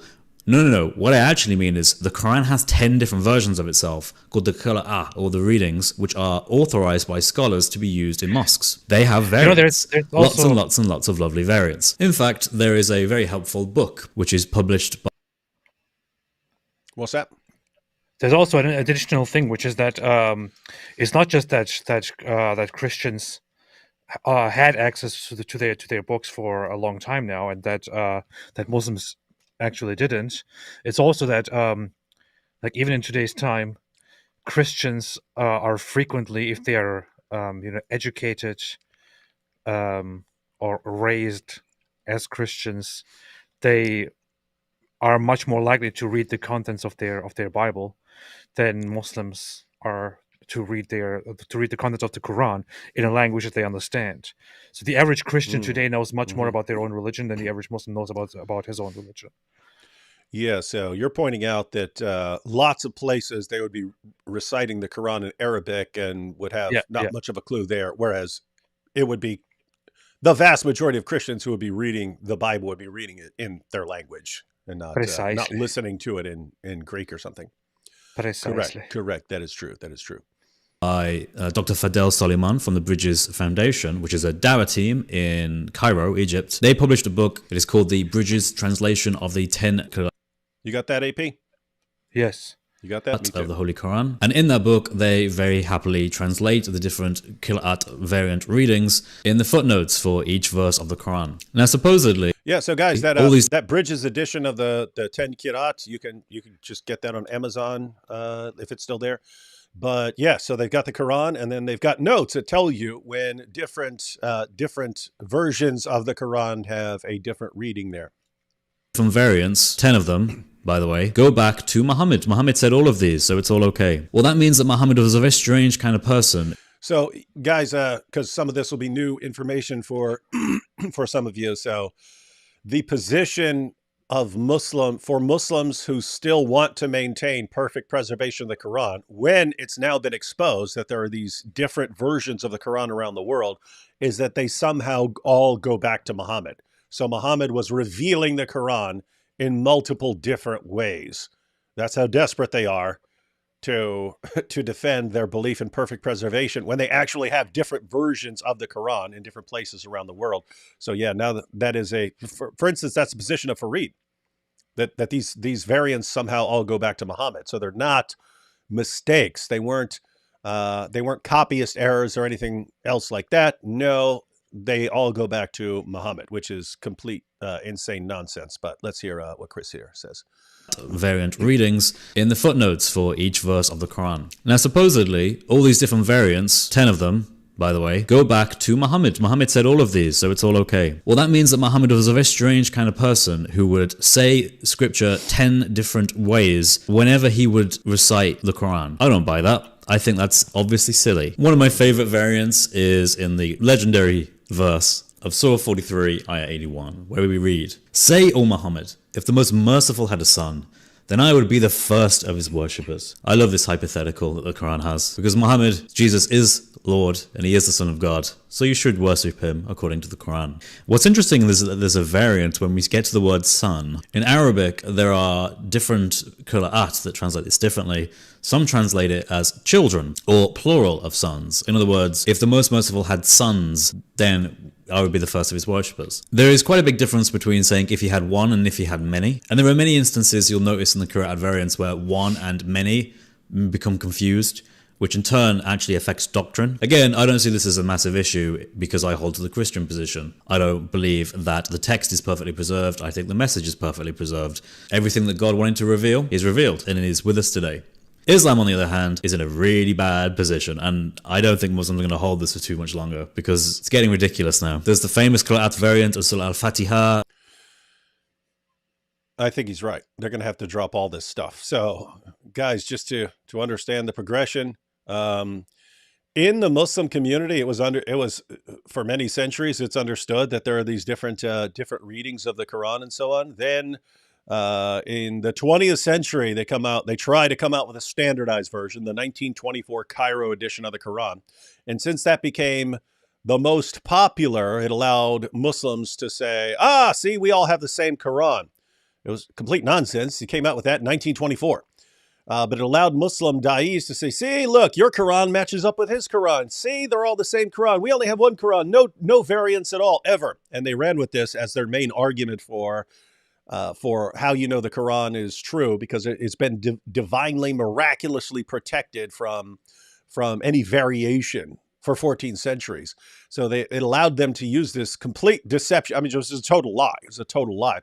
But it allowed them to use this for a while until people started pointing out some of the issues. And you could just go to their sources that talk about the history of the Quran and all sorts of problems there. You can look at actual manuscripts like Dan Brubaker does, where he puts manuscripts side by side, and they definitely don't line up. And then eventually Hatun showed up with 26 different Arabic Qurans. These were not 26 different translations. These are 26 different Arabic versions of the Quran. They all had text. Every last one of those had differences from the others. She shows up to Speaker's Corner, putting them in people's faces. And then what happens? Hijab goes to Sheikh Yasser Qadi. Hey, you have to explain this to us. What are we going to do? And that's when Sheikh Yasser Qadi, please don't talk about this. We can't talk about this in public. We can't talk about it. Because and this is why Sheikh Yasser Qadi is now an enemy to so many people like Fareed. Fareed has to acknowledge, any Muslim who's familiar with the textual history of the Quran has to acknowledge that you have these different versions of the Quran now. That's just a fact. So one position, if you still want to believe in perfect preservation, you have to say these all go back to Muhammad. So Muhammad revealed them in a bunch of different ways, and we still have those ways, and that accounts for the variance. And then you have Sheikh Yasser Qadi, who the real takeaway, when he said the standard narrative has holes in it, he's talking about the narrative among Muslim scholars, which is that these variants can all be accounted for in terms of ahruf and kirat, and somehow that all go back to Muhammad. That's the narrative that he was saying has holes in it. He was saying it doesn't. You've got problems with saying that these all somehow go back to Muhammad. And so Chris from Speaker's Corner here is pointing out this isn't going to last, because this is just going to be absurd as we bring out more and more information about these variants. And some of the variants actually contradict each other. You end up with contradictory meanings. And if you have contradictory meanings and you're saying somehow these all go back to Muhammad and they all go back to Allah, well, it's going to fall apart. It's not going to last. So I agree with him here. There's also the whole thing, the whole dishonesty. Like when Fareed, for example, talks about this, he acts like, there's nothing new, nothing changed, nothing at all. Like, I don't know what the problem is. They're acting like the average Muslim never really thought or never understood that there's only one single Quran. There are no discrepancies, no differences. Everything is completely the same, word for word, letter for letter, and everything there is. And now they acknowledge the differences, and they're acting like, well, this is nothing new. This is nothing new. Muslims always knew that this was the case. Muslims you notice that too? This wasn't true. But sorry, Muslims didn't always know this. The average Muslim still doesn't really know this. And they're still trying to kind of suppress it and not make it public knowledge. Yeah, so now everyone, again, this is very recent. You go back 6 or 7 years, almost every Muslim you ran into said perfect dot for dot preservation of the Quran. From the time of Muhammad down to the present. That was just standard, and it was supposedly this miracle that's supposed to make us all convert. Then you had the holes in the narrative interview. It all fell apart. But now when you bring up textual variants and so on, I've seen it. I've seen it over on Fareed's page when he's watching one of our videos, and the people in the chat, David thinks we don't know about the different kirat and the different readings. It's like, wait, now all of a sudden you guys were telling the truth the entire time? When you were basically just forced into acknowledging the different readings, and somehow now you weren't saying perfect dot for dot, letter for letter, with not one variant in the entire history of the tradition of the Quran.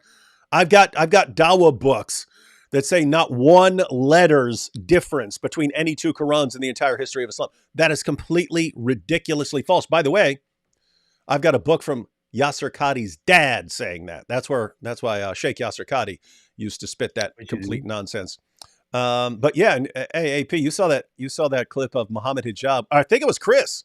Was it Chris? I think it was Chris here who went up to Muhammad Hijab and asked him about this and said, so Muslim scholars have been saying perfect dot for dot, letter for letter preservation of the Quran. And Muhammad Hijab goes, what scholars? And this is Muhammad Hijab who used to defend this, and Muhammad Hijab who had various scholars saying this in his videos, pretending they never said that, pretending, oh, this is just Islamophobes making up the lie that we spread this lie. They're lying about us lying about this. And of course, some people put that clip of Muhammad Hijab, what scholars, acting like he's never heard that before, put it together with clips of both him and Muslim scholars that he's talking to, saying exactly that, perfect dot for dot, letter for letter. Welcome to Dawah. Welcome to Dawah, ladies and gentlemen. This is what Dawah does to you. This is what Dawah does. Makes you a compulsive liar and makes all your followers not care one bit. Please be more respectful when you point that out. I'll try. I'm sorry. Trigger warning, I identify as a Christian and an Islamic scholar. Do not mistake me for a good Christian or an actual good Islamic scholar. Also thinking about joining AP's cult. Oh, join. We'll do great things. Yeah. Everyone join things. AP's cult. Opinions Look, on Ayn Rand. Endorsing cults, you see. Hey, you know about Rand and objectivism? I've never been terribly Not very interested. much. Yeah, not really. Not very much. Seemed like elements were taken from various positions. For some reason, very popular in some circles. I'm not very much familiar with it. Yeah, never been interested. David, you and AP should use the tune. Is that your tune? David, you and AP should use the tune and a couple of rap songs to spread your message. It will get millions of views and get both your channels to 1 million subs and make more people jealous. If you want rap tunes, just stay tuned, ladies and gentlemen, because you're about to get one. Capturing Kafir says, David says that not everyone thinks like me. Let's see what those guys think when my right hand possesses them.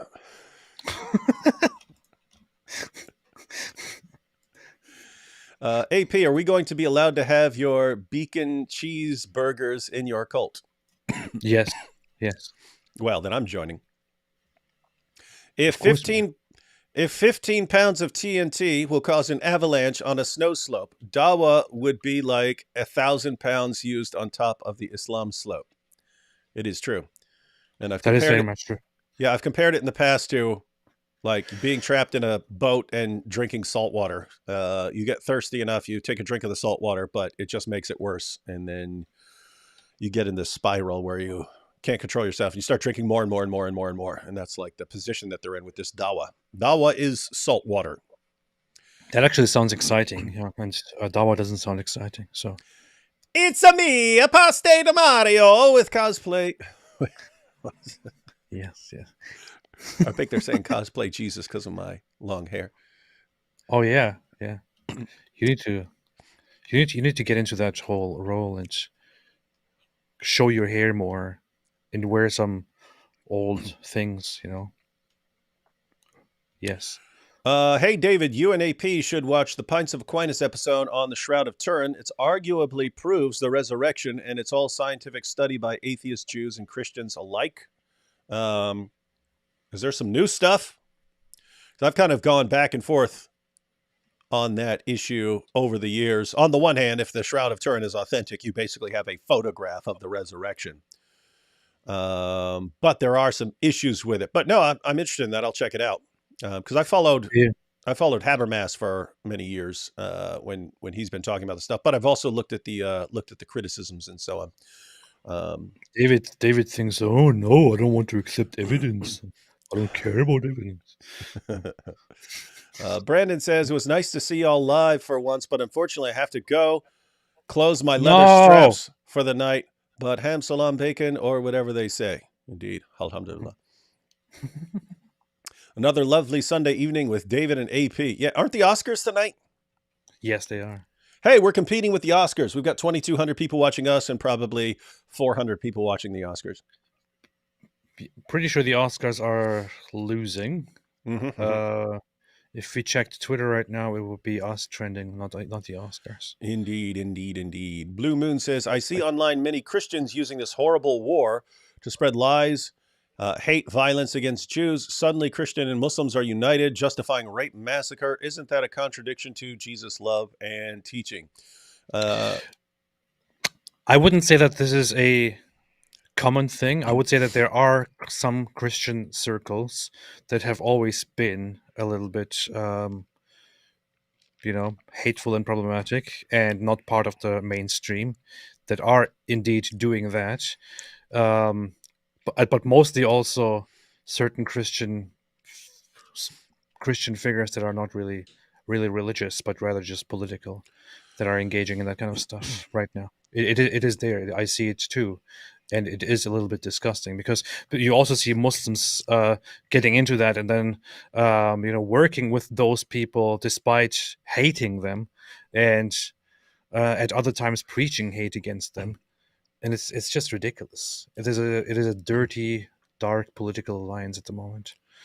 Yeah. I have to say most of the Christians I know are not on the jihadi side, or not on the jihadi or Hamas side. Any who are going to be amplified by Muslims. So they're going to say, look, you see, finally we have a good one here. And so any of the voices, like, it's the same way with Jews. When they have a Jew that condemns Israel, they amplify this, and it suddenly looks like the most important Jewish person on the entire planet. But yeah, you definitely as a Christian should not be. Yeah, now you could be criticizing things on all sides and so on. And you could definitely criticize and say, hey, Israel, you shouldn't have done this, you shouldn't have done that, and so on. Hey, there can be all sorts of room for that. But as far as like being on the side of Hamas and, yeah, these Jews need to be wiped out or something like that, yeah, I'd say completely messed up and unacceptable. Yes. And we will humiliate you if you do that. I dare any Muslim to come to an Orthodox country for Dawah. D. Wood, great top actual numbers show North Africa, Middle East, China, Central Asia are converting to Christianity. Any thoughts? AP remind D. Wood, yes? Yes. Okay, AP reminded me, yes. Yeah, I don't know any. I don't know the recent statistics on conversions in North Africa, the Middle East. Of course, like places like Iran, you have underground churches and. But as far as sub-Saharan Africa, that's gone. Christianity's been really booming down there in the 20th century, and also like South Korea, it's been growing rapidly and so on. But yeah, I don't know the statistics on like North Africa and so on. Might be good to get an expert on there on like trends and statistics just to update everyone at some point. Yes. Oh, and here's Dov. That I mentioned this earlier. I'm Jewish. Who the F is Ezra? Said almost every Jew in Israel. Grays says, hello, did you guys see and have subsequent hot takes with regard to the Jay and Jake debate? I still haven't watched that. Did you watch that yet? I haven't. I saw I only saw bits of it, and I saw Jake getting totally embarrassed by Jay. And I saw the responses, the reviews of people who think that Jay totally crushed Jake, but I still need to watch it. I actually forgot about that. I put it on my list. Thought I would watch it once we're back. Then I forgot maybe we should go through some of it in a live stream. We should watch some, at least watch their opening statements or something like that, or maybe just have a really long live stream and try to go through a ton of it. Especially since Jake challenged both of us to debates and then backed out of them.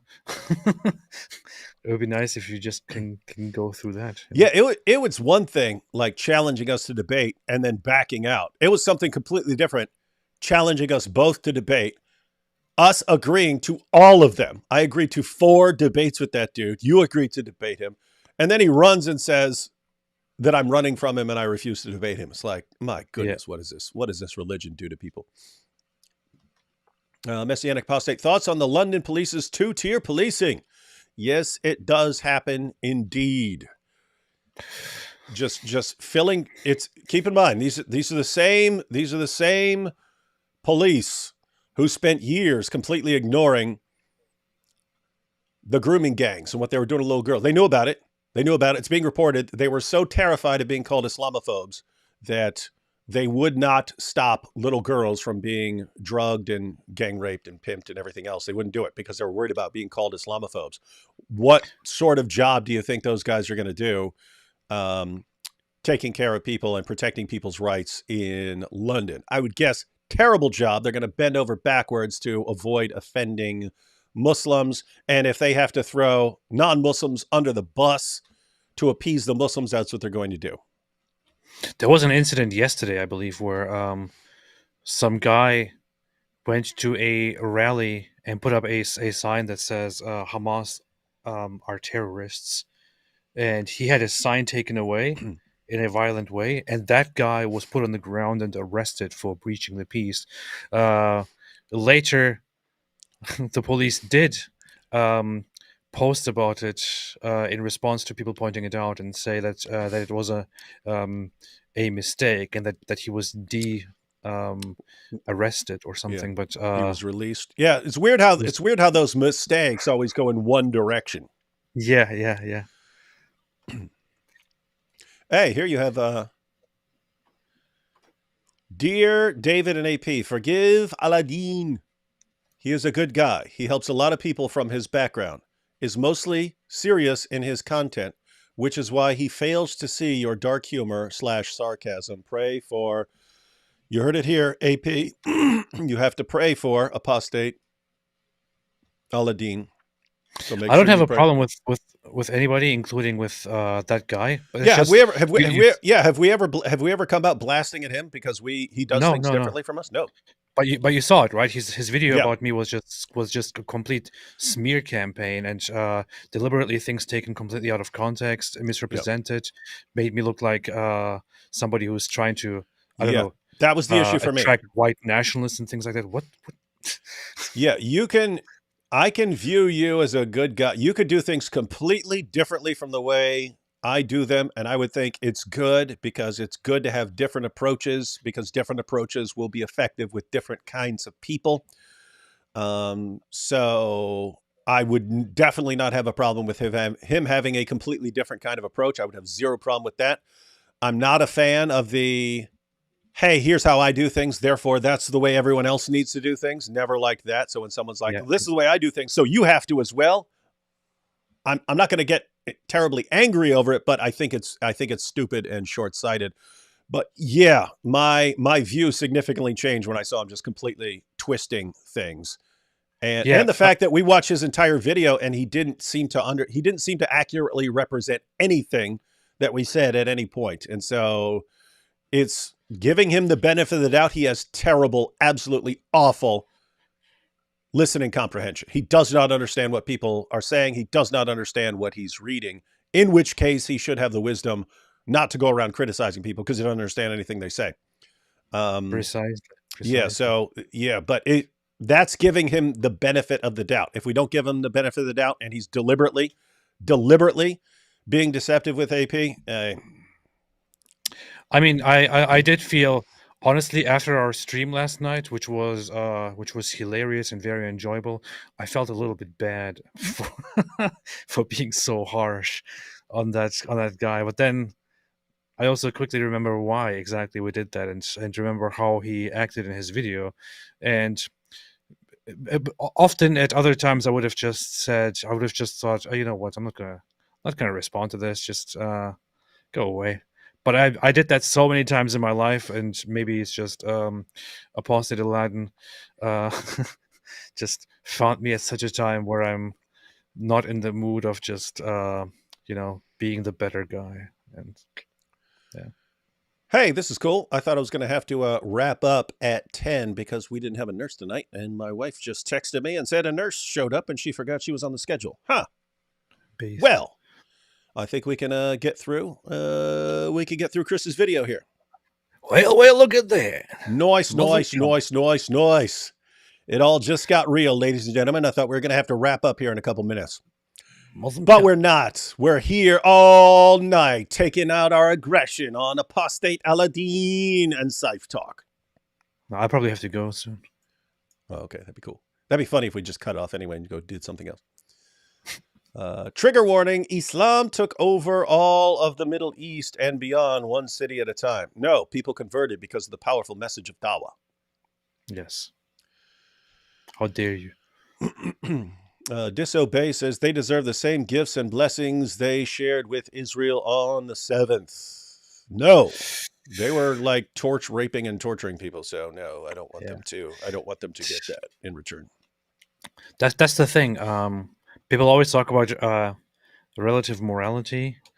What is actually happening in front of your eyes is the bad form of relative morality, which is the prescribing relative morality and thinking, oh, you know what, we are actually against rape and against torture and killing children and abducting people and all of that.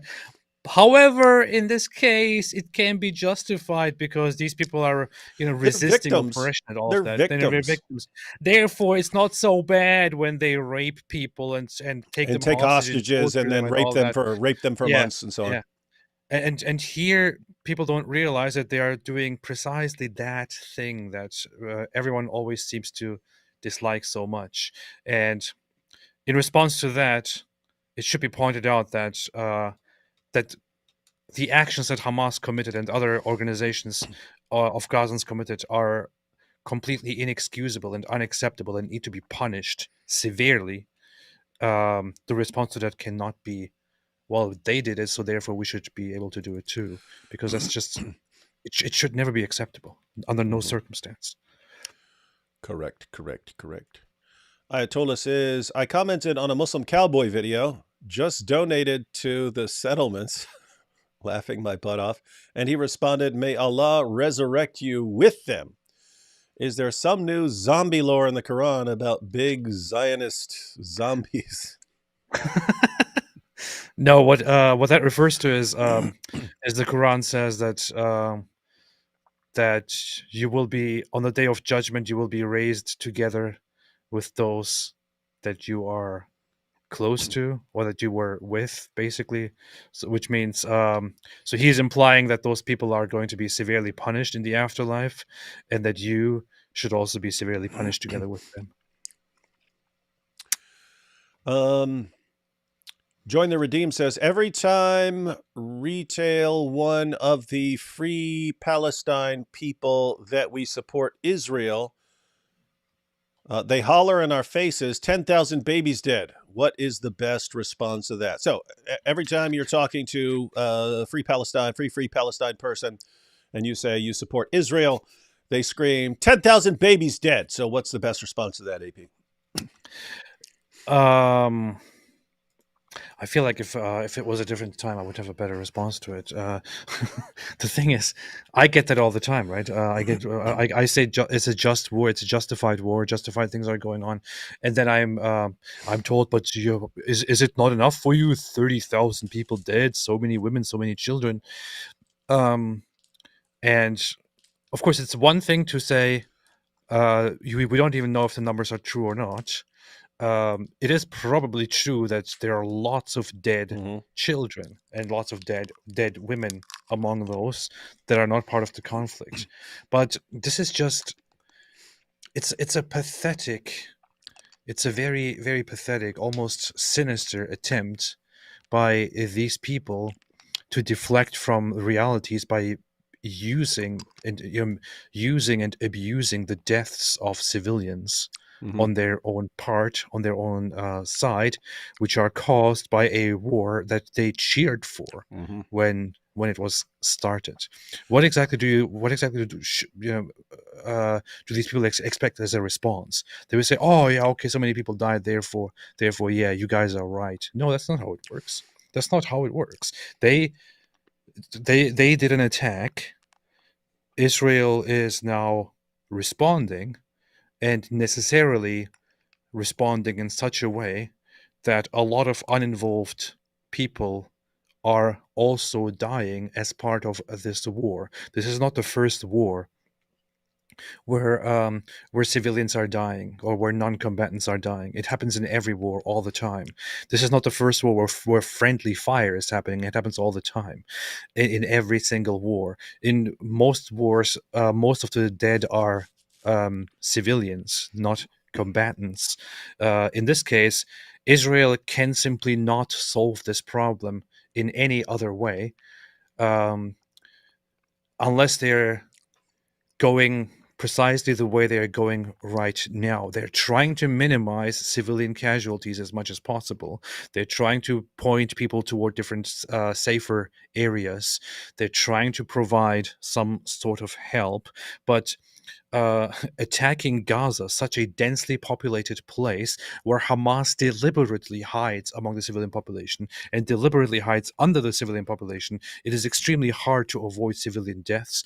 In fact, if you look at the numbers, it looks like the combatant to non-combatant death ratio is quite reasonable compared to other conflicts and other wars. And that's according to Hamas's numbers. If you go with Hamas's numbers, military historians say these are really good numbers given the type of warfare. Given the type of warfare, you're engaging in urban warfare with people who are using women and children basically as human shields, and you're still got a basically 2-to-1 ratio of civilians to combatants. I would also say, you know what? If the situation is so bad, why don't you pressure Hamas to end this war? So join the redeemed. When someone's, hey, what about these dead babies? What about all these dead babies? Very simple. Why are the babies dead? Why? Because Hamas went over, under, and through the border with Israel, killed as many people as they could find, then ran and hid while taking a bunch of hostages. Is Israel supposed to just sit back and say, okay, keep our hostages? And no, we're not going to go capture the people who slaughtered our people. What nation on the planet would be expected to say, oh, we just had a ton of people killed, and they've got a bunch of our hostages, but you know what? We don't want to actually go after them because then there will be civilian casualties, so we don't want to go after them. If we go after them, there are going to be civilian casualties because they run and hide among civilians. So therefore, we just have to let them slide and let them keep doing it over and over and over again. Like who would be expected to live by that? One nation on the planet is expected to live like that. Israel. And so that's very easy to point out. Why are people in Palestine dying right now? Because of Hamas. Hamas has the ability to stop it right now. It could be over. It could be over tomorrow. Hamas just has to say, here are all your hostages, and all the jihadis are turning ourselves in. Done. It's over. They don't want to. So if the people who carried out a massive crime and who are holding hostages refuse to actually stop it, I don't know. What is Israel supposed to do? Just give up? Say, oh okay, keep our hostages, and all you guys who killed and raped a bunch of our people, you're good. We're gonna let you slide. They should just respond with a strongly worded condemnation. Per Twitter. Yep. Let's see here. As an ex-Muslim, then we'll jump back into this video. As an ex-Muslim, after watching AP, David Wood, Christian Prince, and Nabi Asli videos, I realized how we Muslims were deceived. Most Muslims do nothing about their religion. Know nothing about their religion since it is allowed. Yep. Well, lying, you were never a true Muslim to liar, begin with. Liar. Theo says, love you guys. Been watching you too for almost 2 years. God bless. It's not too late for AP to find Christ. Nice. Addison says, hey, can you imagine apostate Aladdin right there?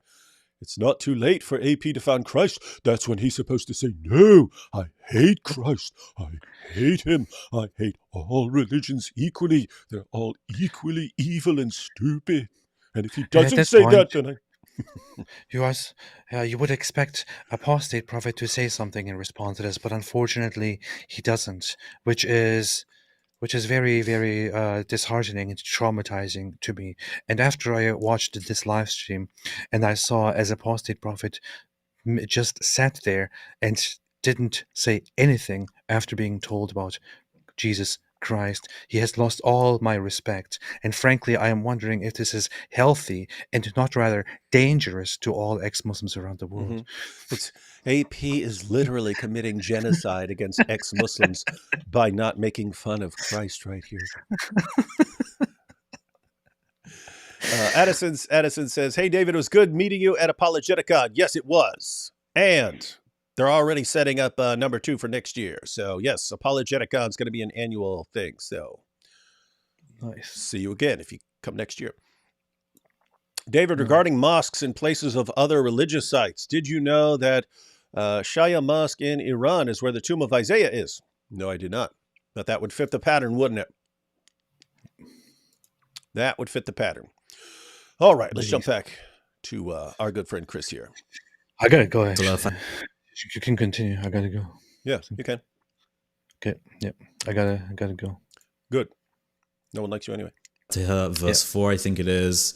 Let's check it out. Yeah, you have Maliki al-Madin or Maliki al-Madin, whether he is the owner or whether he is the king of the Day of Recompense. So clearly there are variants, and the only way that Muslims even reconcile the different readings is through the hadith that talks about Muhammad authorizing different readings. Oh, how interesting. Muhammad is saying it's okay to have different Qurans. All right then. Well, that solves the problem. Muhammad said you can have different Qurans. It's all okay. We can go home. There's no problem. There's just 10 Qurans. It's fine. Don't worry about it. Oh, wait. Muhammad says there was 7.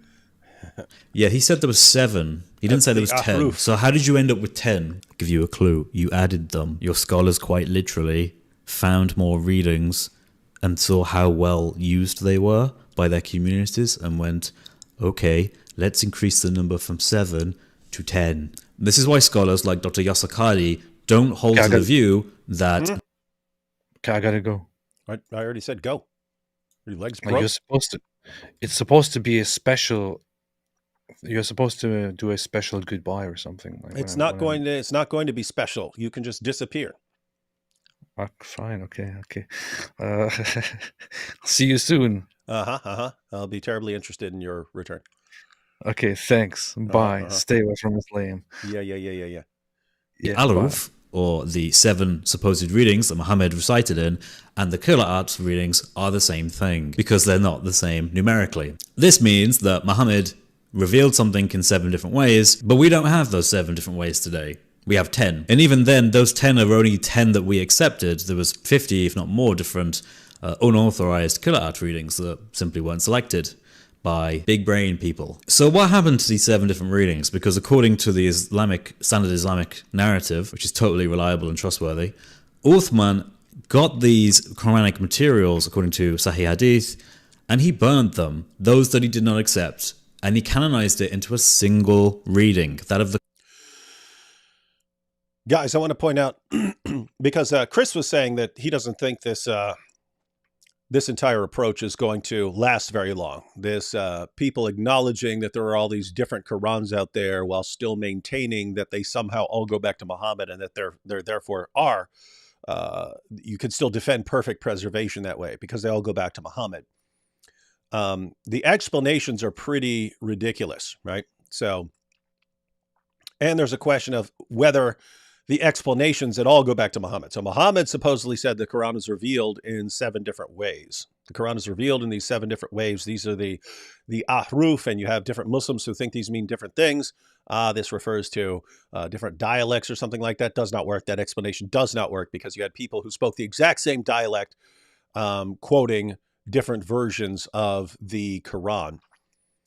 But really, it just looks like by the time you get to the Hadith, they were aware of all these different variants, and then they wrote hadith where Muhammad is saying, of course there are different versions of the Quran. That's because it was revealed in all these different ways.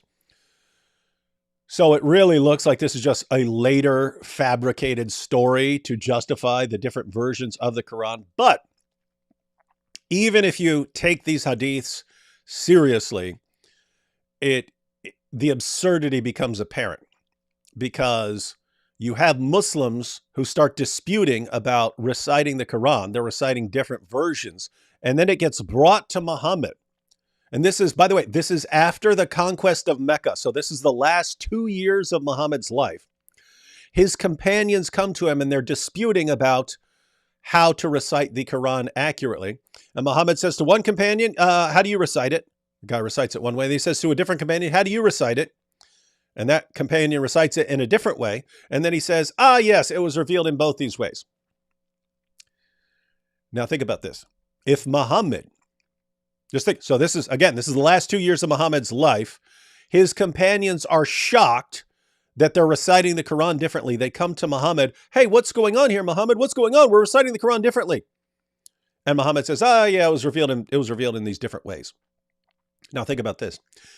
If Muhammad all along had been revealing the Quran in all these different ways to different people, whether you want to say it's different dialects or whatever, if he had been revealing these Qurans in all these different ways, don't you think someone would have heard about it at some point before the conquest of Mecca? Wouldn't this have been understood? He's having people memorize passages of the Quran. Don't you think someone would have noticed at some point that he's revealing it in 7 different ways? He's going to person 1, hey, here's how you recite it. He goes to person 2, now here's how you recite it. He goes to person 3, now here's how you recite it. He goes to person 4, now here's how you recite it. All the way down to 7 different recitations. No one has any clue about this. And he just announces it. Oh, I've been revealing it in 7 different ways. Really? In other words, this seems like a really, really, really awful and stupid way of explaining different Qurans, when you could just do it the realistic way and say, guys, there are things called textual variants. If you're copying things down, people make mistakes. If you're reciting it, guess what? Human memory is not the greatest way to preserve information, so you're going to make mistakes. You could explain it that way. They don't want to. They don't want any mistakes involved, and therefore they have to make up increasingly absurd explanations for why they have all these thousands and thousands of variants in their Qurans. Is that going to last? No, I don't think it's going to last. They're just trying to hold it up. They're just trying to hold it down. Guys, everything in Dawah right now is trying to keep the boat afloat, keep the boat from sinking until they believe that Islam can take over powerful nations and just subjugate people to where you're not allowed to criticize the Quran anymore. So it's kind of a race. Like, we have to expose this stuff before they can actually silence us about it. Go through a couple of super chats here. JB says, just to show you some support from Belgium. Keep up the amazing work, guys. By the way, AP's magnificent mustache makes fear. He's going to besiege Vienna. Yeah, he should grow a big, like, Nietzsche-style mustache. 8 billion people on earth. We all born Muslim according to Muhammad. 2 billion current Muslims. 6 billion left Islam. Islam is the religion people leave the most. Miracle or... Yeah, that's true. No one, according to Islam, no one leaves any religion more than people leave Islam. So it is the most apostate. What's funny is that that Mufti Menk clip we saw, he was saying that of people who actually leave religions, the biggest group of people who are leaving any religion are what he called defectors, were leaving from Islam. But yeah, when you multiply this times what Muhammad said, that everyone starts off as Muslim and then they leave Islam, it's like no one has ever left anything more than people have left Islam. Do Muslims believe in the Tower of Babel and the scattering of the languages? If so, why do they believe Allah made Arabic so important for his followers, i.e. just one language? As far as Muslims and their view of Arabic, I've pointed this out. Check out my video. What's it called? Yeah, check out my video, Why the Quran was Revealed in Arabic. Check out my video, Why the Quran was Revealed in Arabic. The Muslim obsession with Arabic is very different from what you read in the Quran. In the Quran is revealed in Arabic because Arabs needed a revelation in their language and everyone else already had their revelation. It's sort of Muslims eventually, once they start saying that all other books have been corrupted and the Quran's the only one left, then they start becoming obsessed with Arabic, and everything only works in Arabic and everyone has to learn Arabic and so on. because translation of the Quran isn't allowed in Islam. It's allowed, they don't think that you're actually reading the Quran. Let's have a Ramadan party, feasting and praying. Yeah, I think this is going to be a fun Ramadan because I think I'm just going to be going pretty hard on Ramadan this year. It's still the most amazing. If I just knew this about Islam, that it takes a bunch of people and has them eat what amounts to a Thanksgiving dinner. So guys, I don't know what other holidays people have in the rest of the world, but if you're in America, you have Thanksgiving. Imagine eating a big Thanksgiving dinner, normally stuffed. Now imagine doing that twice per day, 2 Thanksgiving meals per day. You'd be really, really stuffed. Now imagine eating 2 Thanksgiving meals per day for an entire month. That would be a ton of eating. You'd probably be really sick of eating all that. But now imagine eating 2 Thanksgiving meals per day for an entire month and claiming that you're fasting the entire time. That's Islam. It gives you something. It gives you something, some religious duty, and convinces you that you're doing this amazing thing when you're not even doing what you're claiming to be doing. Hamas are breaking fast with lead and shrapnel. I am concerned about what's going to happen this Ramadan. Lots of years during Ramadan, you get this spike in violence because lots of Muslims believe that their good deeds are multiplied if it's done in Ramadan, if it's done during Ramadan. And so if you're going to like wage jihad and get that reward, well, if you do it in Ramadan, it's actually multiplied. And so that's why you see these spikes in violence. But yeah, given the, last year's attacks and things that are still going on right now, you could have an escalation. Jeremy here says, wait, I thought Bibles became available 500 years ago, not 12 years ago. Jeremy, we're talking about Dawah here, where the history is completely made up. Whatever you want to say about anything, as long as you're making it up about Christianity and the Bible, you're good to go. And no one in the Dawah community is ever going to hold you accountable for any lies that you tell. Gwyneth here says, lack of Bible teaching, for example, it's being banned from schools is responsible for a decline of Christianity rather than access to Bibles. King James Version translation is about 500 years old. Yeah, this Scythe Talk, he seems like a complete dope. Again, if for people who are tuning in late, Scythe Talk's explanation for people becoming atheists in the UK is that for the entire history of Christianity, Christians in the UK did not have access to Bibles until recently. Then they got Bibles, and then they opened their Bibles and they read it, and then they left Christianity. That's his story. I mean, you'd have to be a complete idiot to think that is the actual story. These people are not reading the Bibles and saying, "Oh, we recognize this is false." They're just concluding there is no God and that religion is dumb and stupid. That's the cause of it.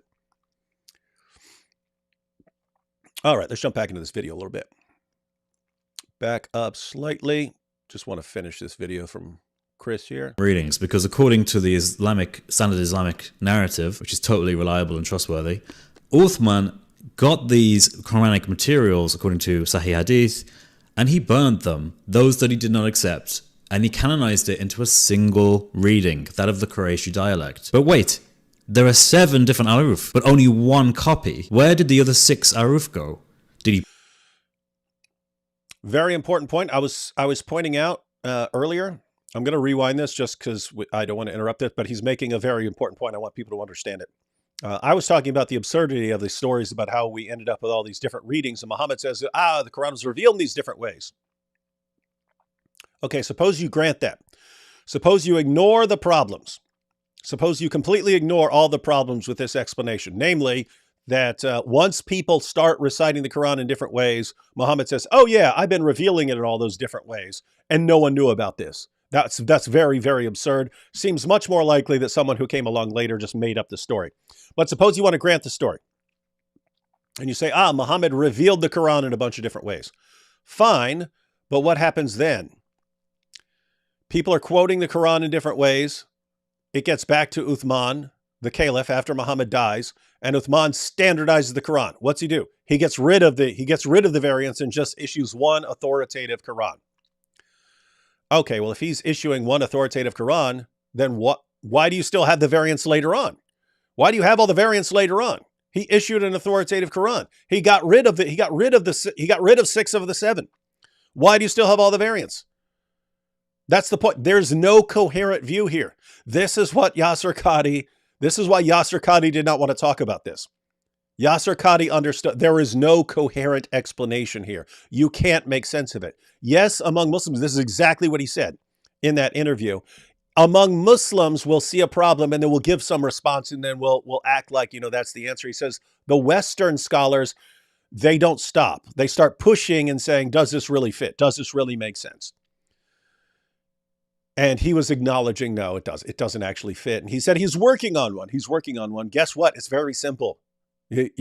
Human beings are not perfect and they screw up and they make mistakes. Why can that not be the response? Because then you can't run around claiming miraculous preservation. Very, very strange. All right, let me back this up a little bit with Chris, because this is an important point. And guys, when we say that these responses are not going to last forever, that depends on people, viewers, you actually learning the responses, learning the problems with these explanations and going out and using them. That's how we refute these positions. We just have to be relentless over years, right? So if you go back 15 years, we say, hey, Muhammad had sex with a 9-year-old girl. What do they say? Liar, that's not true. Never happened. You're making that up. You Islamophobes. And then we just keep showing their sources and showing their sources and showing their sources. Then they come up with another explanation. Then we just keep refuting that one and refuting that one and refuting that one until you get to our time. And now their position is, yes, of course we defend child marriage and it's good. So you actually have to force them into dropping all the lies. And that's what we have to do on every one of these issues, because if it comes down to their leaders and their scholars, their leaders and their scholars and their Dawah guys are going to keep lying. We're the only thing that actually corrects them. And that's what we have to do for the people who listen to these guys. We have to keep exposing them. All right, back to Chris here. Not accept. And he canonized it into a single reading, that of the Qurayshi dialect. But wait, there are 7 different aruf, but only 1 copy. Where did the other 6 aruf go? Did he pick one and then get rid of the others and burn them as part of the Quranic materials he burned? If he had all 7, then where are they today? We don't have them. In other words, according to the Islamic tradition, probably 6 out of 7 different readings of Muhammad have been lost. Whoops. There goes perfect preservation. But the oral tradition has preserved it. We've got it in oral tradition. No, you don't. Oral tradition can't preserve even how many verses there are in the Quran. That's up for debate. Is the Bismillah a verse in the Quran? It depends who you ask. What do the mysterious letters mean? It's just garbage. The oral tradition could not preserve a lot of detail about the Quran. There are quite literally surahs with names that you don't even know what they mean. Again, not a problem for us Christians. We don't think that's too much of an issue. I mean, it'll be very weird, but hey, doesn't affect our salvation. We still have the perfect preserved meaning. Christ is Lord and he came for us to atone for our sins so that we may have eternal life in him. Kind of a problem for you though, given that you think that the Quran is perfectly preserved. Yeah, it's not though. It's really not. The contradictions thing is funny, largely because the Quran itself has no issue with contradictions. We read in Surah An-Nisa, ayah 82. Then do they not reflect upon the Quran? That's a little bit hard if a lot of it is unreadable. But anyway, if they had been from any other than Allah, they would have found within it much contradiction. Now Muslims, they spin this brilliantly. They go, see, the Quran is from God because there's no contradiction in it. Ignore the fact that this is logically dumb because there are many things that don't have contradictions in it. I can write a very long page of random facts and there'll be no contradiction, and it doesn't mean it's from God. It's obviously from me. But anyway. Yeah, guys, some Muslims do use Surah 4, verse 82 as an argument for Islam. So Chris is outlining the problems with that right here. So the Quran claims if a book is from other than Allah, you would find much contradiction in it. That's false. Chris just pointed out you could write a book. So I could write just a math book that contains no contradiction. I could just write 1 + 1 is 2. 2 + 2 is 4. I can make an entire book of that and then claim that, and at the very last thing, David Wood is a prophet because there's no contradictions in here. No Muslim would take that as a good argument. That's what the Quran says about itself. But in addition to that, and Chris is about to point this out here, notice what the Quran says. The Quran doesn't say the Quran is completely lacks any contradiction. It says, if it were from other than Allah, then they would find much contradiction. So apparently it's okay to have some contradiction, just not much. Just not much. You can't have contradictions all over the place, but you can have some. So that's what Chris is pointing out here. So anyway, guys, got to learn these responses. Way. The Quran actually says, if you look closely at the Arabic, much contradiction. Not any, much. In other words, the Quran isn't concerned about there being contradictions. It's concerned if there's quite a few contradictions. So, yeah, that's weird. But hey, the Quran, I don't think as such is that contradictory. I have to say it. I really do. The Quran, I don't think is that contradictory. I think it's just plain wrong. I think it's just full of error and falsehood. There are tons of examples in the Quran of just obvious falsehood that cannot be reconciled with reality. Take into account the entire doctrine that is spread throughout the Quran that says very clearly that we are to affirm the validity of the previous scriptures. Muhammad had wives and companions who were in Trinitarian Ethiopia. Muhammad calls the Trinitarians in Najran believers, mu'min, and he says they were following the will of Allah. Muhammad had a sex slave called Mary the Copt from where? The clue's in the name. She was from Egypt. What did they believe in Egypt? I don't know, the Coptic Orthodox Church? I wonder if they were Nicene Creed believing Christians who were Trinitarians. Oh no. So even the people Muhammad was sleeping with at one point in their lives were Trinitarians, and yet Muhammad thinks it's okay to be like, yeah, those Christians have nothing to stand on if they don't judge by the gospel. Oof, Muhammad, that was not a good thing to say. You should have clearly distinguished between whatever weird sect of Christianity he somewhat thinks is around him as well, which, given that the Islamic history clearly says he was chilling with Trinitarians quite a bit, he would think he would know what their scripture says. You would think he would know that there was cross imagery on Ethiopian churches. There are Ethiopian churches at the time of Muhammad near where supposedly his companions docked at when they went to the kingdom of Aksum that are Byzantine churches that the Byzantine Empire helped to fund. How does this make any sense that Muhammad didn't understand what Trinitarian was, and why did he keep telling them to follow the gospel? The answer is simple. Muhammad didn't know what was written in the Gospels. He thought it conformed to what he was saying. He thought whenever he heard different views, whenever he heard talk of the Trinity, he thought that was just people making it up. He didn't realize that comes from our scripture. So when he... Yeah, guys, so notice this is all in response to Surah 4, verse 82, saying that if this book were from other than Allah, they would find much contradiction in it. And Chris is pointing out here, wait a minute, the Quran is affirming the scriptures of the Christians and affirming that particular Christian groups are actually following God. And he's talking about what these Christians actually believe, and it does not line up with Islam. So the Quran is affirming scriptures and beliefs that don't line up with Islam. Like, how do Muslims not recognize that as a problem? It's like you got this book and you say, this book is perfect because it doesn't contain much contradiction. And yet the book is filled with saying, hey, those guys have scriptures that are as good as gold and those guys are on the right path. And it's like Trinitarian Christianity and the Bible that he's talking about. So much so that Muslims can't even be honest about what their book is saying. They can't, because they realize that if they were to acknowledge what the Quran says about the Bible, that Islam basically falls apart. So, confirmed that scripture. Correct. He made a big boo-boo. This is one of the many ways the Quran is in blatant error. And Muslims have to do absolute loop-de-loop gymnastics to try and get out of this. But the simple fact is, the Quran affirms the Injil. You want to know how to prove this real simple? Ask a Muslim to show you a single manuscript of the real Injil that came from Allah. Where is it? Because Muhammad says it was around in his time. Muhammad even says that one of the proofs of the Quran, by the way, this is another dumb error. One of the proofs of the Quran is that Muhammad actually says, you can find me in the Injil. You can find me in the Torah that you have with you, which is Surah 7, Ayah 157, Surah 61, Ayah 6. So where is that then? If Muhammad had the original Injil and Torah in his time, in his day, in the Hijaz, why was it not preserved by Muslims who could have used it as proof to convince the entire world of Christians and Jews that they need to repent and turn to Islam? So this is still on the theme of the Quran containing no contradiction. And if you point out, wait a minute, what do you mean no contradiction? The Quran is affirming scriptures that completely contradict the Quran, and the Quran is affirming beliefs of Christians even though they completely contradict Islam, this is a massive problem for you. This is enough to like destroy your religion if people understand what the Quran says about Christians and about their scriptures. The response is, the Quran is only affirming some original copy of the gospel. And that's something that might work with people who have absolutely no clue what the Quran says, i.e. tons and tons of Muslims. So if you go to your Muslim friend and say, hey, there's supposedly no contradiction in your book, but your book affirms my book and my book contradicts your book, so how's this not an issue?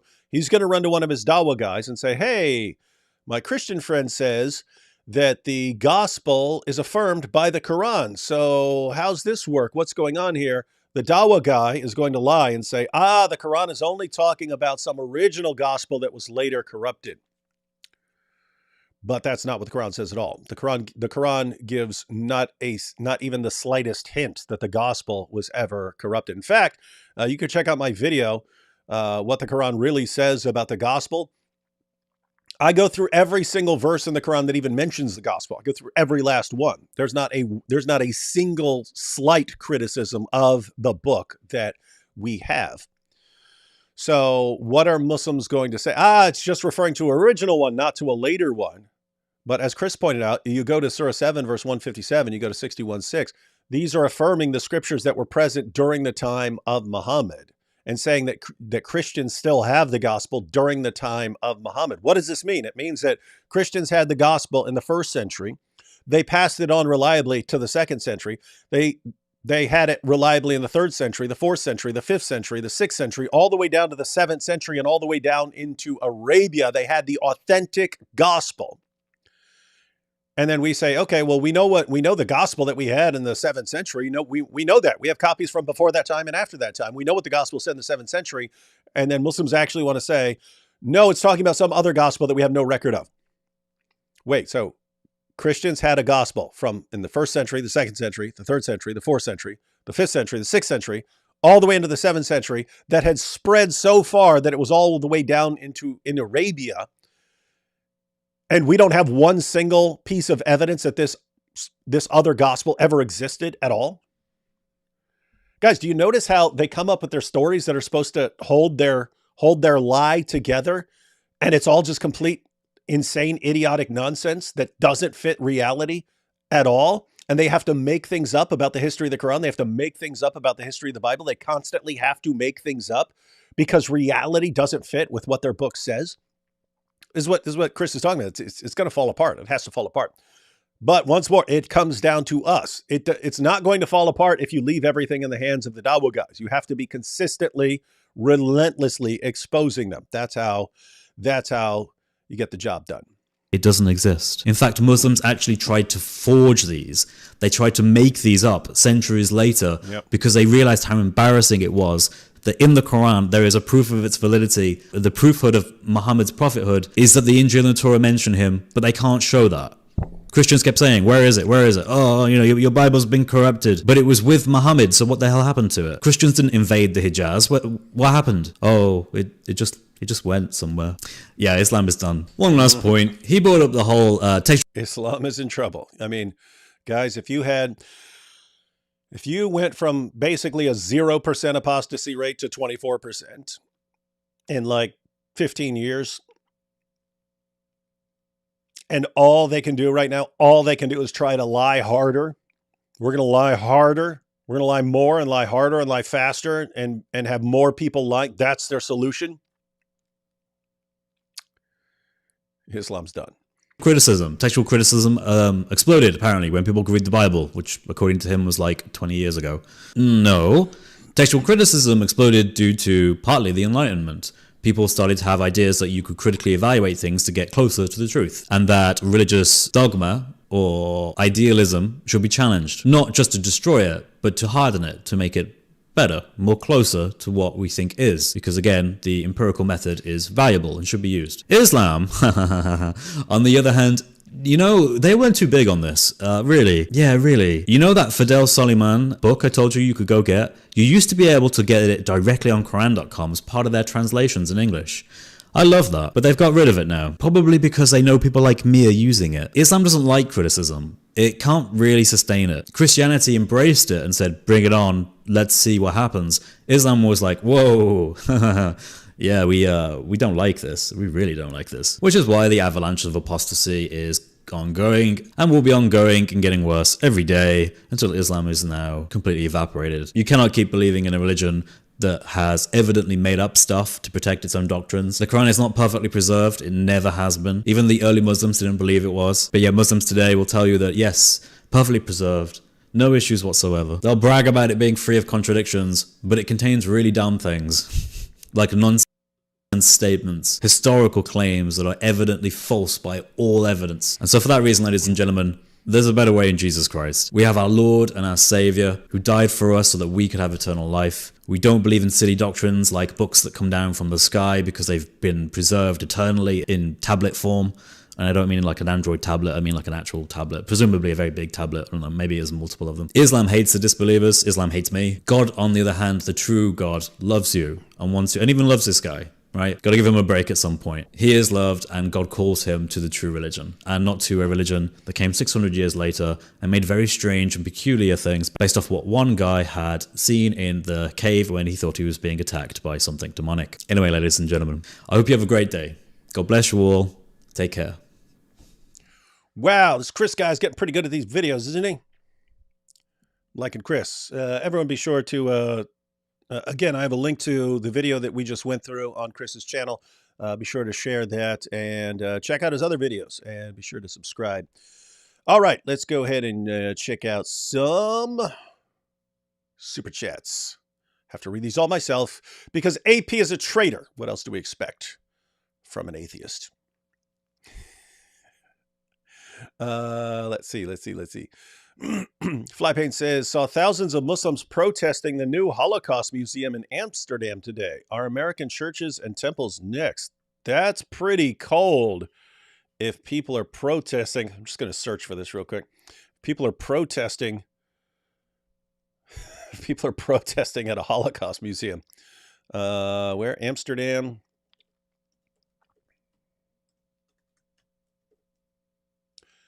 Let's see. Oh, yeah. Protests erupt at Holocaust Museum opening in Amsterdam. Huh. Wow. Wow. That's cold, guys. That's cold. I think a lot of the protesters are going to be turning a lot of people off. People who might be sympathetic if you just keep annoying. They seem to think the more we annoy and harass people, the more they're going to agree with us. Well, I mean, you can annoy and harass people into shutting their mouths, but that's not going to win them over to your side. And so I think they're actually going to end up messing up and driving more people away from their view. Varun says, the Quran confuses Miriam, sister of Aaron, with Maryam, mother of Jesus. Yes, it is the odd position of the Quran that there can be only one Mary. There can be only one. So if you find two people, because you have Miriam, the sister of Aaron and Moses, and you have Mary, the mother of Jesus. In Arabic, they're both the same name. And the author of the Quran thinks they're the exact same person, even though they're 12 to 14 centuries apart. The next Zakir Naik says, hey, David and AP, please rethink your actions. Please think of all the Muslim feelings you have hurt and offended by criticizing and mocking Islam. Thank you. And so we have Apostate Aladdin winning more support from the next Zakir Naik. Because Jesus, Galatians 1, that's a weird way to put the reference. Galatians 1 through 7, 9. I think you're talking about chapter 1, verses 7 to 9, which would identify Muhammad as an obvious false prophet. And yes, Ivan, by the way, David, your videos made me read the Bible, new and old. God bless you, NAP. My videos do have that effect on people. Zippy says, I'm back, baby. It's been too long. Missed everyone here. Inbreeding is very common in the Middle East. Maybe that's why the Dawah guys make no sense. Yeah, I don't know the connection to actual inbreeding, but there is something going on with how absolutely silly the arguments are and what actually qualifies as a response among the Dawah guys. It's insane. The biggest export of Muslim countries is Muslims. Yeah, and jihad. They retracted the carbon dating study of the Shroud, same journal that released it. They tested a repaired corner. The Pints of Aquinas episode is super thorough on that and more. Now, I remember that because that's back when I was studying. So this was, and I'm saying that because I'm not sure of that. I would have to watch it and see what's going on because, so what happened, ladies and gentlemen, was they did a carbon dating test on a piece of the Shroud back in the day, and it gave a date in the Middle Ages. And so for people who believed it was authentic, this was odd. They actually thought, hey, it's going to date to, the first century or something like that. But then there was a journal article. I remember reading it you're talking like 20 years ago now, Thermochemica Acta. So it's a chemistry journal. And he replied that the corner that they used for the carbon dating was actually something that had been sewn in because of damage to it. So it was a more recent piece.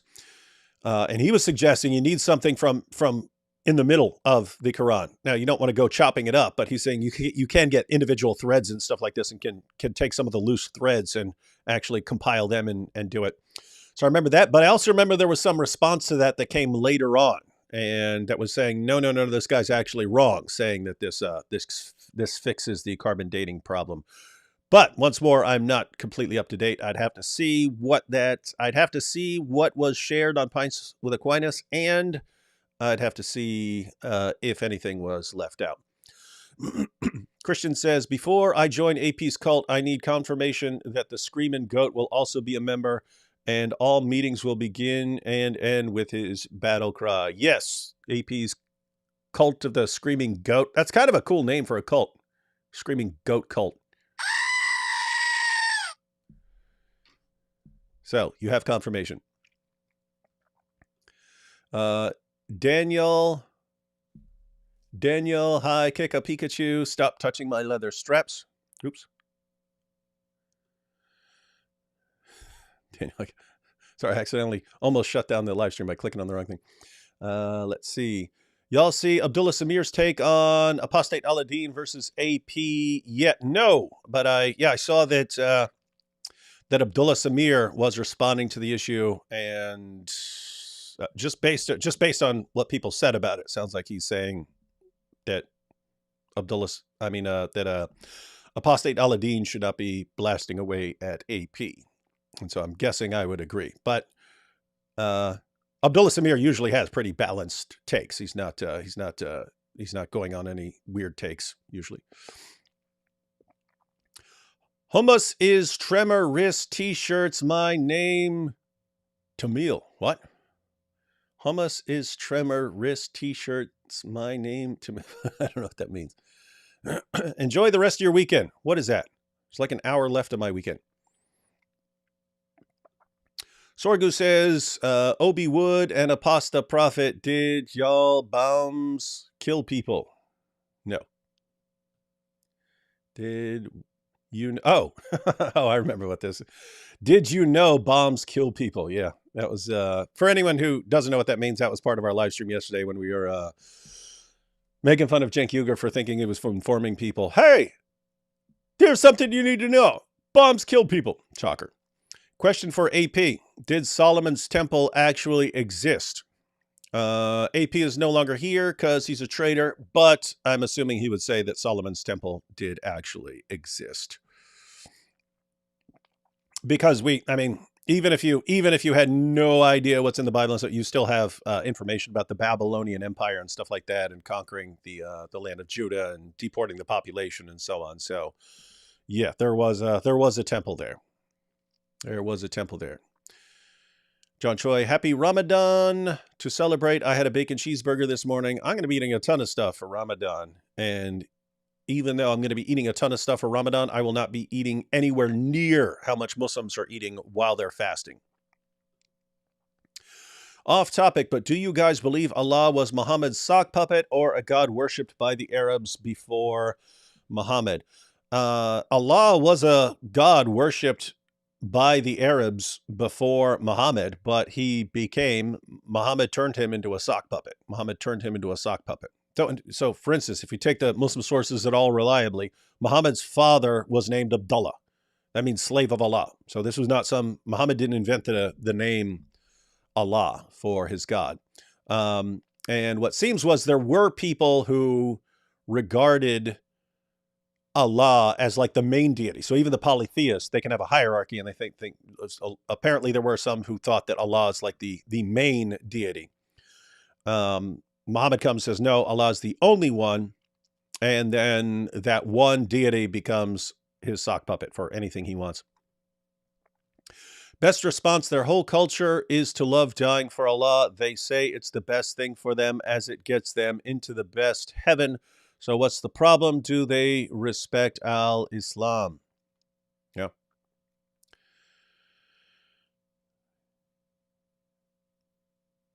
Yeah. Oh, I think this is a response to the earlier question. What about all the people being killed? Well, what are you talking about? If they say they love death and they love dying for Allah and going to paradise, then what would be the problem there? To put it short, when they run around saying we love death more than they love life, with a very few of them, I believe it, like suicide bombers and things, but most of them, when they run and hide from a counterattack, I don't believe them. They want to live. What's up, my dude? The prostate prophet praying for you. He's not here. You could still pray for him, though. What you two think of Sharif Gaber's content? Not sure whether I've seen it. I'm horrible with names until I become very, very familiar with the names. So I wouldn't know until I actually saw it, and then I would know if I'm familiar with it or not. Rick here says, Allah snack bar is fine with Muslims lying.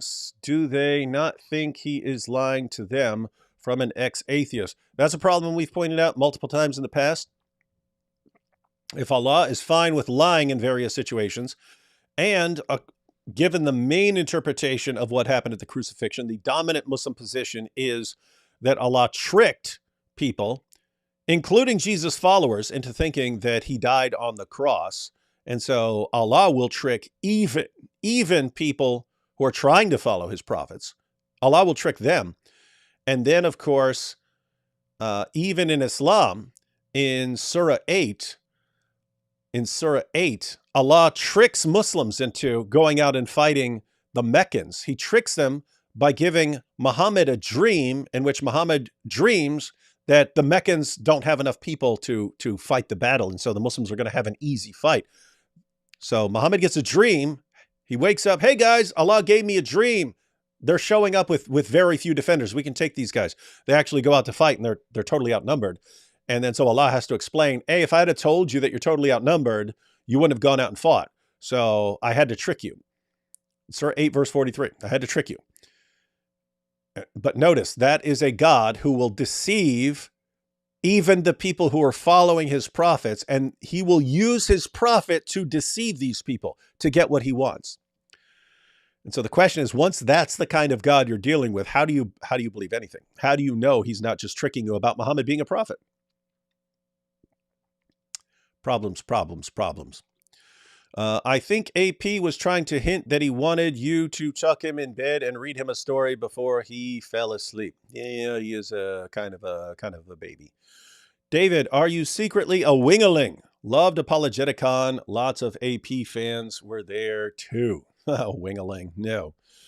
For those of you who don't know, wingalings are followers of Mike Winger.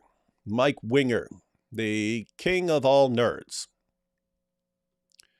No comment there. Hey, Eli Shamoon. Love you, brother. Yes, good seeing you and hanging out with you, Eli. It may seem like slow-going, refuting Dawah lies, but we're seeing history unfold. Yeah, guys, that's something to keep in mind. When you just answer an objection and you respond to it, and you put the sources on the screen that refute what they're saying, and they deny it anyway. and you do it over again, and you do it over again, and you do it over again, and you do it for a year, and then you do it for another year and another year. It seems like you're just making absolutely no difference at all. And it seems like you're wasting your time. And then all of a sudden, an entire argument collapses after years of this. I think was it yesterday? I pointed out somewhere recently that in my mind, it's like you have a piece of ice. Suppose you have a piece of ice at 10 degrees. You got a piece of ice at 10 degrees, melts when it gets 32 degrees. So you got a piece of ice that's at 10 degrees. Suppose if you heat it up, and you heat up the temperature in the room to 11 degrees, ice doesn't change. You heat it to 12 degrees. You slowly increase the temperature, and it's going up 1 degree. Let's suppose the temperature is going up 1 degree per hour. Hour later, ice hasn't changed. Another hour, ice hasn't changed. Another hour, ice hasn't changed. All of a sudden, you get up to your 29 degrees. Still, the ice hasn't changed. 30 degrees, ice hasn't changed. All of a sudden, you hit 32 degrees, and then it melts very, very rapidly. That's what it kind of feels like. You keep coming at it, keep coming at it, keep coming at it. And all of a sudden, everything is in place, and it all just, the lie melts. The lie melts before your eyes. But note, it's because of all the work you put into it beforehand. It's because of all the change that took place beforehand that it suddenly just collapses. So yes, guys, got to be completely relentless. Dizzle, don't you think your opponents will try to attack the gathering of apologists? Is a yearly event really a good idea? Well, that's what security's for, but anyone who wants to kill me can come do it. It's not like I haven't given them tons and tons and tons of opportunities. It's just always in my mind, hey, I'll go make a couple of really awesome videos, and if they kill me afterwards, oh, that's cool. I'll probably help spread the message and allow a bunch of other people to jump in there and say, hey, you see what Islam does? So, killing the Dizzle, not a problem. Muhammad is mentioned in the Bible, Revelation 19:20, 20:10. So there. Yes, that is true. That is correct. And you guys can look up those references to see what he's going at here. CO says, thanks. A CO? As in a correctional officer? Thank you for your work, David, and Heathen AP. Yes, Heathen AP does some good work. Drew Trevor, the light of Muhammad adorned the throne of Allah. And Tabarani, the light of Muhammad on Allah's throne. Yeah, Muhammad is definitely deified in Islam, but Allah has no partners, they say so. All right, guys. So I think we'll be back a couple times this week. We definitely want to kick something off. We've got to do something for Ramadan. Lots of eating for Ramadan to show solidarity. Keep in mind, we have the everyone wear a hijab day to show solidarity with Muslim women. That's a thing. That's a thing that happens every year, and people show their solidarity with Muslim women by wearing the hijab. What else do we have to do? We have to eat piles and piles and piles of food to show our solidarity with Muslims who are fasting. All right, again, everyone check out Chris's channel. As you can see, he's putting out some really, really good, carefully crafted content. He's responding to the Dawah guys. He's doing exactly one of the things that's needed. Lots of people need to be doing the same thing. Everyone needs to be examining the claims, responding to those claims, sharing that information with people who need it. That's how these things collapse. That's how the Dawah lies collapse. And I don't know if you've noticed, these Dawah guys and their fans they're pretty relentless in spreading complete nonsense. We have to be just as relentless in exposing the lies, and just have to keep doing that. And we'll see more of their arguments collapsing. And that's interesting because they don't have a lot of arguments left. The next ones that are going to have to fall are going to be much more difficult for them to drop. So you had like the argument from perfect preservation. They'll argue that based on a verse of the Quran, but it's basically a modern argument that was made up, right? Hey, there's only one Quran, not one letter's difference anywhere. That's something that someone made up. So it's something that could be dropped. It was at great cost because they used that for years as one of their top arguments. And then it turned out to be a complete lie. So it does hurt, but at the same time, you could just say, okay, we lied about that a bunch. The scientific miracles argument. Yeah, the Quran is supposedly accurate, but as far as taking all these verses and saying they've got these deep scientific truths, that was stuff that they made up. That was a bunch of stuff that was made up in the 1970s and 1980s. So it was made up so they can abandon it. They can say, well, actually, we were twisting some of these scriptures to get them to fit with science. So in other words, those arguments are kind of expendable. They propped up a lot of people's faith, and so it's going to hurt a lot of Muslims' faith to find out that these arguments were completely made up and bogus and based on lies. But these arguments are expendable. Some of the remaining ones that need to fall, Muhammad in the Bible, the Quran is this literary masterpiece. Some of these other arguments are going to be more difficult for them to let go because it's actually claims from the Quran. It's the Quran. It's not later Muslims saying Muhammad's in the Bible. It's the Quran itself saying Muhammad is in the Bible. So these arguments, once they collapse, are going to hurt way, way, way more. But we got to make it happen. We got to make it happen in our lifetimes. Because what do they have left? They've got a couple of arguments left. And if we make those collapse, man, they're going to have some trouble. They're going to have some trouble. 2 more super chats. I'm a religious Jew from Tel Aviv with over 74,000 books, with 14 years of huge study of the deepest secrets in Judaism. How can I contact you? Well, you just did, but you can, if you go to answeringislam.net, answeringislam.net, that's a site we all used to write for. You can go to individual authors. I'm going to be listed there. You can get my email and you can contact me there. And Drew says, excuse me for being a sorry wingaling, but I could only make half of one day at the Apologetics Conference. Well, there's next year. There's next year, Drew. And I know if Mike Winger had been there, then more wingalings would have shown up. It would have been a complete disaster, because if the wingaling showed up, like every question in the Q&A would have been something about like, oh, what about episode 37 of the original Star Trek series? How does what Captain Kirk did there tie into 1 Corinthians? Can you explain, Mike Winger? And then you'd have got this big nerd answer, and would have been the worst conference of all time. So yeah, we can all be thankful that Mike Winger was not there. All right, everyone. I will catch you all later. Not sure what day. Working on some videos right now. Should be some cool stuff coming out here very soon. And just remember, when you're in trouble, you call DW, not AP. Catch you later.